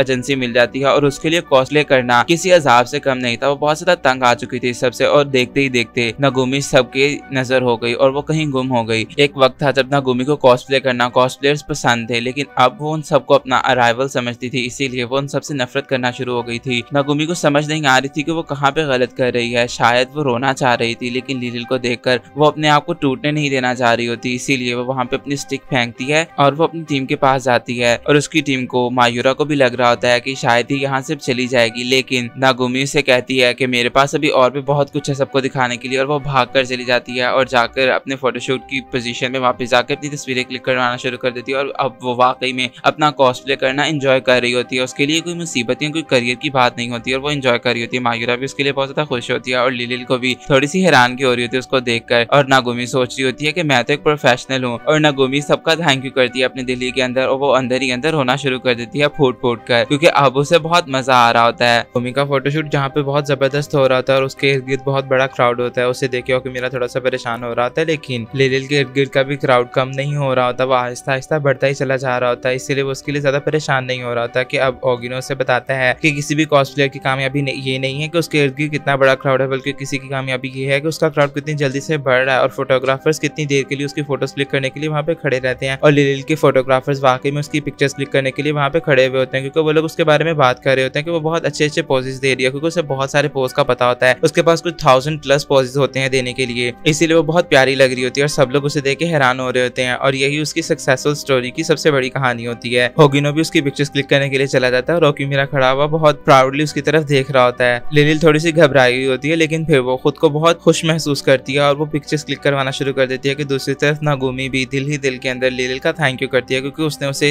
इस बात के बारे में बताया है कि कॉस्प्ले से मोहब्बत करना कितना ज्यादा जरूरी है अपनी जॉब को एंजॉय करने के लिए। इसीलिए लिलिल भी बहुत ज्यादा खुश होती है और नागुमी सोचती है कि वो अब एक प्रोफेशनल है, इसीलिए उसे किसी से भी कोई भी बुराई नहीं रखनी चाहिए और वो अपने फोटोशूट को खत्म करने के बारे में सोच रही होती है। और वो अचानक से ये बात फील करती है कि लिलिल उसकी किसी भी किस्म की राइवल नहीं है और वो ना उससे उसकी प्रेजेंस के अंदर किसी किस्म की गलत फीलिंग को महसूस कर पा रही है। इसीलिए वो सबको गुड बाय कह के वहां से जाने वाली होती है और सब लोग उसके लिए क्लैप करना शुरू कर देते हैं। उसकी टीम भी उसके लिए बहुत ज्यादा खुश होती है और उसकी मैनेजर उसे कहती है कि मैं हमेशा से ऐसी ही नागुमी के साथ काम करना चाहती थी कि अब लिलिल भी सबको गुड बाय कह के वहां से जाने वाली होती है। लेकिन सब फोटोग्राफर्स उसके बिजनेस कार्ड के बारे में, उसके नेम के बारे में पूछ रहे होते हैं, लेकिन वो किसी को भी कुछ भी बताए बगैर वहां से चली जाती है। अब लिलिल भाग के ओकिमीरा के जाके गले लग जाती है। ओकिमीरा थोड़ा सा एम्बैरस होता है, लिलिल भी पीछे हटती है और वो रोना शुरू कर देती है। वो उससे सॉरी करती है और ओकिमीरा से समझा रहा था कि उसने जो कुछ भी किया वो बहुत अच्छा किया है, शायद जिंदगी में कुछ सबक हमें इसी तरह से सीखने को मिलते हैं। मायूरी उनकी बातें सुन रही होती है और वो खुश होकर वहां से जाने वाली होती है कि अचानक से आयरा आ जाती है और वो उसको रोक देती है, उसके जोर का पंच मारती है और वो दोनों अब बातें करना शुरू कर देती है। आयरा उससे कहती है कि हम दोनों दोस्त थे, चाहे तुमने कॉस्प्ले छोड़ना था या तुमने कॉस्प्ले कंटिन्यू करना था, तुम कम से कम हमारी दोस्ती को तो कायम रख सकती थी, तुम्हें मुझे छोड़ने की क्या जरूरत थी। वो उसके ऊपर बहुत ज्यादा गुस्सा करती है, वो उससे समझाने की कोशिश करती है कि सब गलत है और मायूरी को भी समझ आ जाती है और वो दोनों साथ में खड़ी होकर रोना शुरू कर देती हैं। कि दूसरी तरफ लिली साहब ने चेंजिंग रूम की तरफ जा रही होती है और उसका सामना नागुमी के साथ होता है। नागुमी उसको सामने जब आती है तो वो उसको देख के बहुत ज्यादा खुश हो जाती है, वो उसकी तारीफें करना शुरू कर देती है और नागुमी भी उसको देखकर उसकी तारीफें करना शुरू कर देती है। वो दोनों एक दूसरे के लिए बहुत ज्यादा एक्साइटेड होती है। नागुमी को बहुत ज्यादा अच्छा लग रहा था क्योंकि बरसों बाद उसने एक कॉस्प्लेयर के साथ बात की होती है और वो दोनों एंजॉय कर रही होती है। वो दोनों एक दूसरे से पिक्चर क्लिक करने के बारे में बात करती हैं और वो दोनों एक बहुत खूबसूरत पिक्चर क्लिक करती हैं। अब वहाँ पे ओकिमीरा आता है और वो लिलिल से कहता है कि मैं तुम्हारे एंट्रेंस के ऊपर इंतजार कर रहा हूँ और जब नागुमी उसे देखती है तो उसके मुंह के अंदर पानी आ जाता है और वो कहती है कि ये तो काइसान है। वो उसे देख कर थोड़ा सा एम्बैरस हो रही होती है और उसे लिलिल के ऊपर थोड़ा सा जेलस होता है, लेकिन वो साइड पे जाती है और वो सोचती है उसे क्या करना है। वो ओकिमीरा को भी कहती है कि तुम्हें भी कॉस्प्ले करना चाहिए, तुम्हें काइसान का रोल प्ले करना चाहिए वगैरह वगैरह। कि अब चेंजिंग रूम के अंदर लिलिल को देखकर सब लोग बहुत ज्यादा खुश हो रहे होते हैं और वो चाह रहे होते हैं कि वो हमेशा ऐसी रहे, क्योंकि वो बहुत ज्यादा प्रीशियस होती है। कि अचानक से रूम के अंदर नागुमी आती है और सब लोग उसे देख रहे होते हैं। नागुमी किसी को भी बातों के ऊपर फोकस किए बगैर बस ये सोच रही होती है कि एक मिस हैप की वजह से उसे यहाँ पे आना पड़ा और उसे फटाफट अपने कपड़े चेंज करके वहां से चले जाना चाहिए, क्योंकि वो किसी की भी कोई भी बात सुनने के मूड में नहीं होती। वो बहुत ज्यादा अपसेट होती है पहले ही। अब वो अपने कपड़े चेंज करने की कोशिश कर रही थी लेकिन उसका जिप तक हाथ नहीं जा रहा था और उसे लग रहा था कि उसकी पीठ पीछे सब लोग हंस रहे होते हैं, लेकिन सब लड़कियां उसकी मदद करने के लिए बेताब होती हैं। अब वो लोग उसके बारे में तारीफें करना शुरू कर देती हैं। वो लोग साथ में बैठ के बातें करना शुरू कर देते हैं और नागुमी को पता चलता है कि कोई भी उससे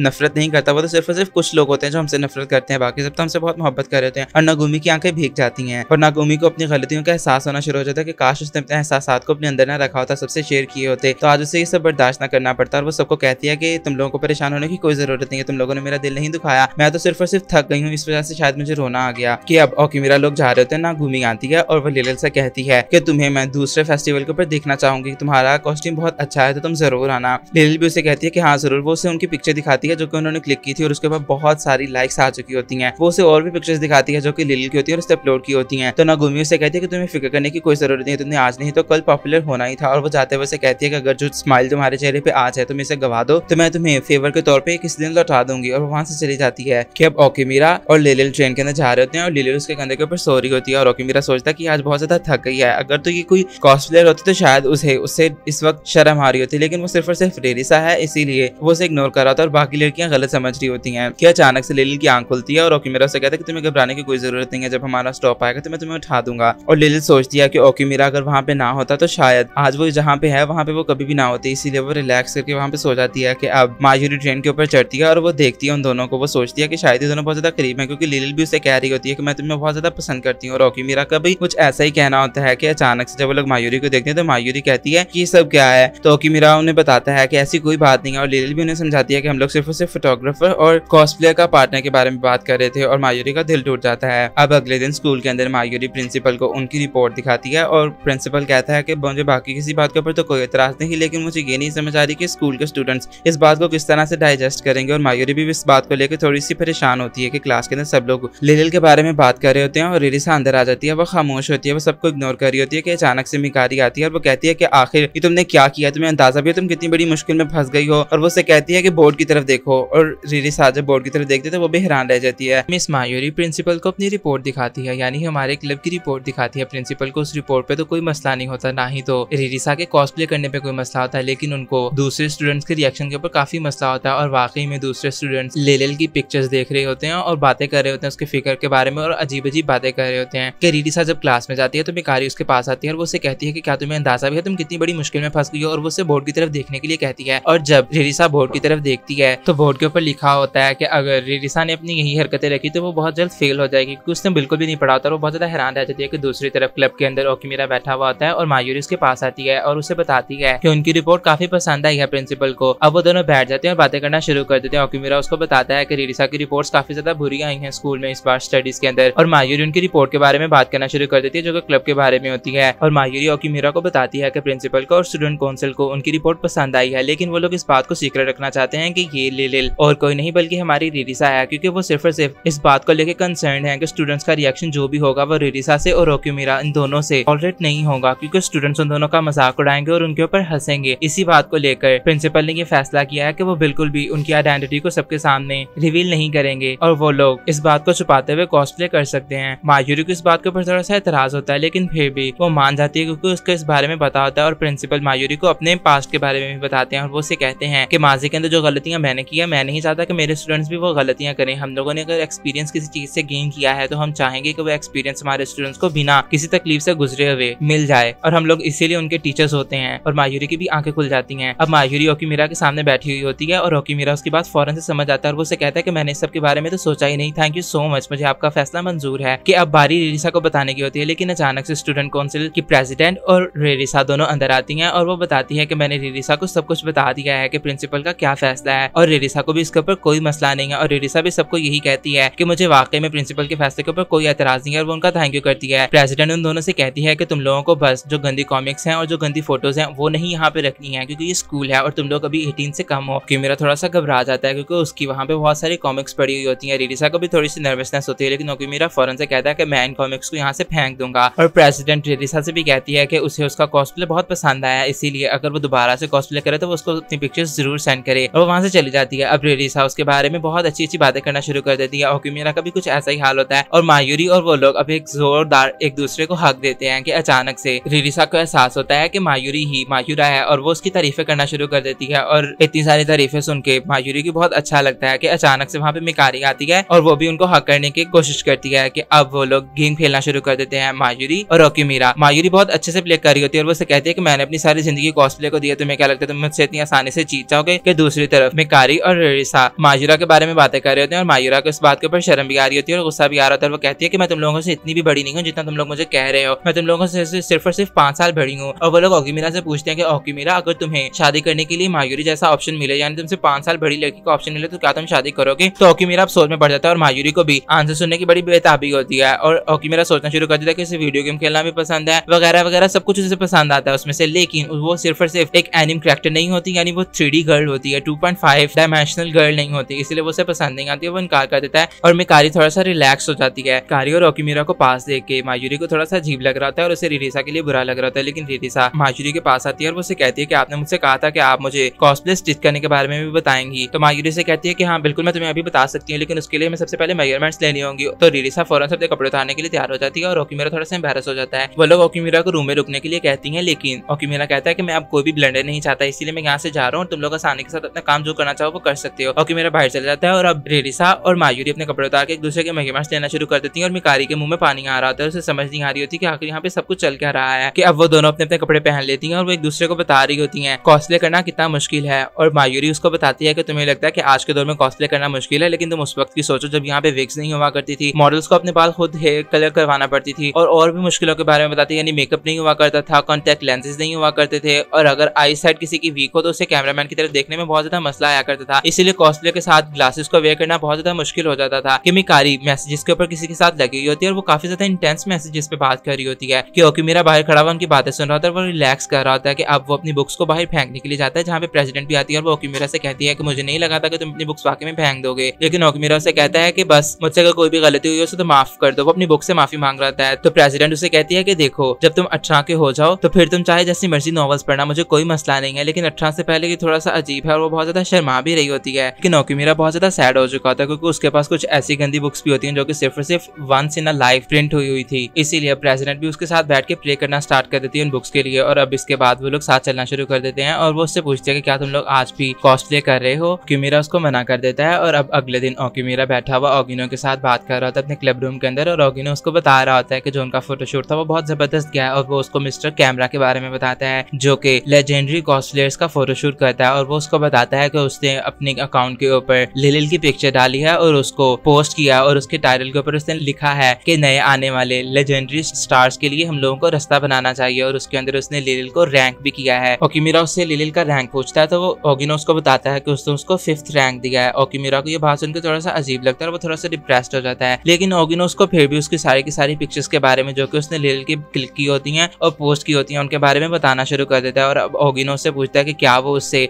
4th रैंक कॉस्प्ले के बारे में जानना चाहेगा, तो ओकिमिरा उससे कहता है कि हाँ बिल्कुल। तो ओगिनो उसको उसके बारे में भी बताना शुरू कर देता है। 4th कॉस्प्ले और कोई नहीं बल्कि नोनोवा होती है जो कि आइसी क्वीन की तरह होती है। वो उसे बताता है कि उसके एक्सप्रेशंस बिल्कुल भी बाकी कॉस्प्लेयर्स की तरह नहीं है, वो बहुत ज्यादा एक्सप्रेशंस तो नहीं देती, लेकिन फिर भी वो इतनी पॉपुलर हो गई है अपने पहले फोटोशूट के बाद ही कि सब लोग उसकी पिक्चर्स क्लिक करना चाहते हैं। और इसी के बारे में मिस्टर कैमरा ने भी बहुत कुछ पोस्ट किया है, और वो इन सबको समर के फेस्टिवल के ऊपर देखना चाहेगा फोटोशूट के लिए कि अचानक से रिरिसा कमरे के अंदर आती है और वो पूछती है कि क्या सब कुछ ठीक है, और ओकिमिरा उसको बताता है, और रिरिसा थोड़ी सी एम्बैरेस हो जाती है कि क्या उसे 5th नंबर मिला है, और वो इस बात को लेकर भी थोड़ी सी एक्साइटेड हो जाती है कि किसी ने उसके बारे में कुछ लिखा है उसकी पिक्चर्स को क्लिक करने के बाद। लेकिन ओकिमिरा उसे कहता है कि उसका रैंक बहुत कम है, लेकिन रिरिसा उसे कहती है कि तुम ये तो सोचो कि मेरा पहला पब्लिक फोटोशूट था और उसके बाद ही मुझे इतनी ज्यादा पॉपुलैरिटी मिल गई है, मुझे बाकी सब कॉस्प्लेयर से कोई मसला तो नहीं है, लेकिन फिर भी मैं उन सब के ऊपर हूँ। और ओकिमिरा को भी ये बात सुनकर थोड़ा सा रिलैक्स फील होता है, और दूसरी तरफ एक अजीब सा इंसान शेडी सी प्लेस के अंदर बैठा हुआ सोच रहा होता है कि काश ही मुझे मिल जाती, और वो रिरिसा की पिक्चर की तरफ देख रहा होता है। अगले दिन ओकिमिरा और रिरिसा शॉपिंग करने के लिए सिटी में जाते हैं, जहाँ पे जाके ओकिमिरा बहुत ज्यादा हैरान हो रहा होता है क्योंकि कॉस्प्ले की चीजें खरीदने के लिए भी एक प्रॉपर मार्केट है और इतनी बड़ी मार्केट है, उसको इस बात के बारे में नहीं पता था। अब वो लोग ऊपर चले जाते हैं जहाँ पर एक इंसान पहले से कैप पहन के कुछ चीजें वगैरह सिलेक्ट कर रहा होता है। अब रिरिसा अपने कॉस्ट्यूम के लिए जो चीजें चाहिए होती है वो सिलेक्ट करके उनको उठा के लेके जा रही थी। ओकिमिरा सोच रहा था कि इतनी हैवी होंगी कि अचानक से उसकी नजर उस दूसरे इंसान के ऊपर जाती है और वो उसकी हेल्प करने के लिए आगे बढ़ता है, तो वो लड़की उसकी तरफ अजीब तरह से देखती है और वो वहां से भाग जाती है। और ओकिमिरा को समझ नहीं आती कि क्या उसने ये गलत कर दिया है कि अचानक से वो लड़की जब रिरिसा को देखती है तो उसके मुंह से सिर्फ लिलिल निकलता है, क्योंकि उसने उसके कपड़ों को देख लिया होता है, पिंक, व्हाइट, ब्लैक, और लिलिल थोड़ा सा घबरा जाती है। अब रिरिसा खड़ी हो जाती है और नोनोवा उसके पास आ रही होती है और वो उसे कहती है 5th प्लेस, और रिरिसा को भी पता चल जाता है कि ये नोनोवा है। वो उसका नाम लेने की कोशिश करती है, लेकिन वो उसे कहती है, उसका नाम लेके कुछ कहने वाली होती है, लेकिन अचानक से वो अपनी बैग की जिप खोलती है और उसको एक इन्विटेशन कार्ड दिखाती है, और रिरिसा हैरान रह जाती है और वो वहां से भाग जाती है। अब ओकिमिरा भी आता है तो वो उसको भी दिखाती है। अब वो लोग उसके बारे में डिस्कस करना स्टार्ट कर देते हैं, और ओकिमिरा को पहले तो समझ नहीं आ रही थी कि ये क्या है, लेकिन अचानक से वो गेस कर लेता है कि ये एक चैलेंज की ऑफर है। रिरिसा को भी बुरा लगता है, वो सोचती है कि मुझे लगा था कि सब कॉस्प्लेयर एक दूसरे को पसंद करते हैं, लेकिन खैर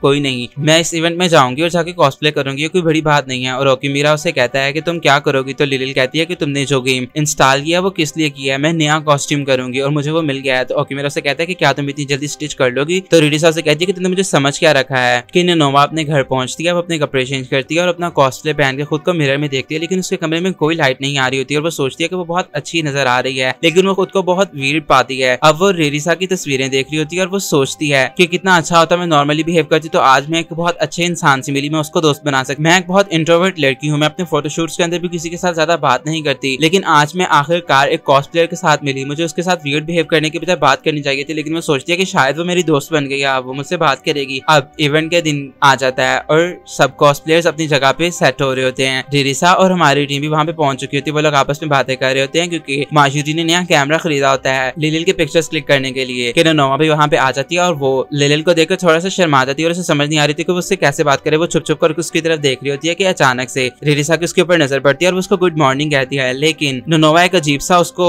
एक्सप्रेशन देती है जिसको देख के रिरिसा भी थोड़ा सा डर जाती है। रिरिसा उससे अभी भी बात करने की कोशिश कर रही होती है, लेकिन नोनोवा को कोई बात नहीं आ रही होती है, वो डरती चली जा रही होती है। वो सोचती है कि मुझे यहाँ पे कोई बात करने के बजाय यहाँ से भाग जाना चाहिए और वो वहाँ से भाग के चली जाती है। कि अब वो जब मुड़ के देखती है तो वहाँ पे नगुमी भी पहुंच चुकी होती है। लिलिल, नगुमी और मायूरी सब आपस में बातें कर रही होती हैं और नोनोवा को अजीब लग रहा था। वो सोचती है कि ये अभी न्यू कॉस्प्लेयर है मेरी तरह, लेकिन फिर भी ये लेजेंडरी क्वींस के साथ बात करी, यानी नगुमी और मायूरी के साथ। के बातों बातों में रिरिसा नगुमी को बताने वाली होती है कि मायूरी उसकी टीचर है, लेकिन मायूरी उसको खामोश करवा देती है और बातों को गोलमोल कर देती है और नगुमी को भी ज्यादा समझ नहीं आती कि वो किस बारे में बात कर रहे हैं। बातों बातों में नगुमी उनको बताती है कि वो वहाँ पे चीफ गेस्ट के तौर पे आई हुई है और वो भी उनके साथ कॉस्प्ले करेगी। कि रिरिसा भी उसको बताती है कि वो वहाँ पे इसलिए आई है क्योंकि नोनोवा ने उसको वहाँ का इन्विटेशन दिया था और वो शायद उसको चैलेंज करना चाह रही थी। और नोनोवा की बात सुन रही होती है और उसे ये सुनकर बहुत बुरा लगता है कि उसका फर्स्ट इंप्रेशन बहुत गलत पड़ गया और वो सोचना शुरू कर देती है कि बचपन में भी वो इसी तरह से थी। बचपन में जब वो कॉस्प्ले वगैरह के बारे में बातें किया करती थी, खिलौनों के बारे में बातें किया करती थी, तो सब उसके दोस्त उसकी बातें गौर से सुना करते थे, लेकिन वक्त के साथ साथ सब कुछ बदलता गया। उसके घर वाले भी उसे पसंद नहीं करते थे, लेकिन एक दिन वो कॉस्प्लेयर्स को देखती है, उनकी बातों को देखती है और उसे पता चलता है कि कॉस्प्लेयर एक दूसरे से बहुत ज्यादा अटैच होते हैं और वो एक दूसरे के साथ बहुत अच्छी फ्रेंडशिप रखते हैं और उससे लगता है कि शायद वो भी अगर कॉस्प्ले करेगी तो उसके फ्रेंड्स बन जाएंगे। इसीलिए वो एक दिन कॉस्प्ले की सामान मंगवा के कॉस्प्ले करती है और उसे खुद के ऊपर थोड़ा सा कॉन्फिडेंस होता है और उसे लगता है कि शायद उसके दोस्त बन जाएंगे और उसे शर्माने की कोई जरूरत नहीं है। लेकिन उसका इवेंट इतना कुछ खास नहीं जाता और जब वो रिरिसा का फोटोशूट देखती है तो वो देख के हैरान रह जाती है कि ये तो बिल्कुल लिलिल की तरह लगती है। और अब वो सोचती है कि वो बिल्कुल भी शाय नहीं होगी, वो अपने आप को आज के आज बदल लेगी। वो सामने जाने की कोशिश करती है लेकिन वो नहीं कर पाती कि अब इवेंट शुरू हो चुका होता है और नगुमी अपना कॉस्प्ले सबको दिखा रही होती है और वो अभी भी मीसनियों की तरह हरकतें कर रही होती है। ओकिमिरा उसे देख के बहुत ज्यादा हैरान हो रहा होता है और मायूरी और वो सोच रहे होते हैं कि रिरिसा को आखिर इतना वक्त क्यों लग रहा है, क्योंकि चेंजिंग रूम के अंदर रिरिसा को जगह नहीं मिल रही थी। आखिरकार वो एक जगह ढूंढती है कि वहां पे अचानक से नोनोवा आ जाती है और वो उसको देख के वहां से भाग जाती है, लेकिन नोनोवा वहां पे उसके साथ फाइट करने के लिए नहीं बल्कि बात करने के लिए आई होती है और नोनोवा का ये इंप्रेशन भी गलत हो जाता है। अब वो अपना बैग खोल के अपने कॉस्ट्यूम के बारे में सोच रही थी कि अचानक से वो सोचती है कि लिलिल आज किस तरह से कॉस्प्ले करेगी। उसे समझ नहीं आ रही थी और वो परेशान हो रही होती है कि दूसरी तरफ रिरिसा बैठी हुई अपना कॉस्ट्यूम निकाली होती है। अब बाहर मायूरी और ओकिमिरा बात कर रहे थे और मायूरी उसको बताती है कि रिरिसा की मदद उसने की थी कॉस्प्ले बनाने के लिए और ओकिमिरा कहता है कि ये तो फिर चीटिंग है ना कि आप इतनी प्रोफेशनल होके सिर्फ एक कॉस्प्ले की मदद करी है। तो मायूरी से कहते हैं कि तुम्हें मेरी बातों में बोलने की कोई जरूरत नहीं है कि अचानक से रिरिसा बाहर आती है और उसने बहुत जबरदस्त कॉस्ट्यूम पहना होता है और वो बहुत प्यारी लग रही होती है। मायूरी से तो उसके एहसास कंट्रोल ही नहीं हो रहे होते कि ओकिमिरा बताता है कि यही हमारा सीक्रेट प्लान था आज के कॉस्प्ले को लेकर। रिरिसा भी बताती है कि उसने अपने कॉस्प्ले को कितनी ज्यादा मेहनत किया कि नोनोवा बाहर आती है और वो रिरिसा को देख के हैरान रह जाती है और वो सोचती है कि काश मुझे लिलिल के साथ एक फोटोशूट करने का मौका मिल जाए। अब वो बाहर जा रही होती है कि रिरिसा भी आ रही होती है, सब लोग उन दोनों की तरफ देख रहे होते हैं। वो दोनों बहुत ज्यादा प्यारी लग रही होती है कि नोनोवा के एक्सप्रेशन बहुत ज्यादा डराने वाले होते हैं और लिलिल डर जाती है। वो उससे बात करने की कोशिश कर रही होती है लेकिन वो फिर भी वहां से जाने वाली होती है कि रिरिसा उसको पीछे से आवाज देती है और उसे कहते हैं कि क्या हम दोनों साथ में फोटोशूट करवा सकते हैं। और नोनोवा सोचती है कि किसी भी कीमत पर ये नहीं हो सकता कि इससे मुझे खुद का, इसलिए वो चलती रहती है और सब लोग की बातें करना शुरू कर देते हैं कि ये क्या। नोनोवा ने तो उसकी ऑफर को ठुकरा दिया और लिलिल को थोड़ा सा बुरा लगता है। नोनोवा वापस आना चाह रही होती है लेकिन ओकिमिरा लिलिल के पास आता है और वो उसे कहता है कि मैं फटाफट से अपना फोटोशूट शुरू करना चाहिए। और नोनोवा का दिल एक बार फिर से टूट जाता है। उसे समझ नहीं आ रही होती कि आखिर वो हमेशा से ऐसी क्यों है। वो माजी में भी ऐसी ही थी और वो आज भी ऐसी है। वो फोटोशूट के लिए खड़ी होती है लेकिन वो अचानक से वहां से भाग जाती है। कि दूसरी तरफ ओकिमिरा उसे देख के थोड़ा सा हैरान हो रहा होता है कि बाहर बैठी हुई नोनोवा रो रही होती है और वो सोच रही होती है कि जब भी वो कॉस्प्ले वगैरह के बारे में या मांगा वगैरह के बारे में बात करती थी तो उसके दोस्त उसकी बातों को गौर से सुनते थे लेकिन उसको टीज बहुत किया करते थे, जो बातें कहीं ना कहीं उसके ज़हन के अंदर रह गई। इसीलिए उसने बोलना बंद कर दिया, लोगों के साथ उठना बैठना बंद कर दिया और वो अपने अंदर ही मगन हो गई। और वो अभी भी बैठी हुई अपनी इसी डिप्रेशन के अंदर फ्रस्ट्रेशन को कंट्रोल कर रही होती है कि अचानक से ओकिमिरा उसके पास आता है और वो दोनों एक दूसरे को देख रहे होते हैं। कहानी में आगे क्या होगा ये जानने के लिए चैनल को सब्सक्राइब कर दें और वीडियो को लाइक कर दें।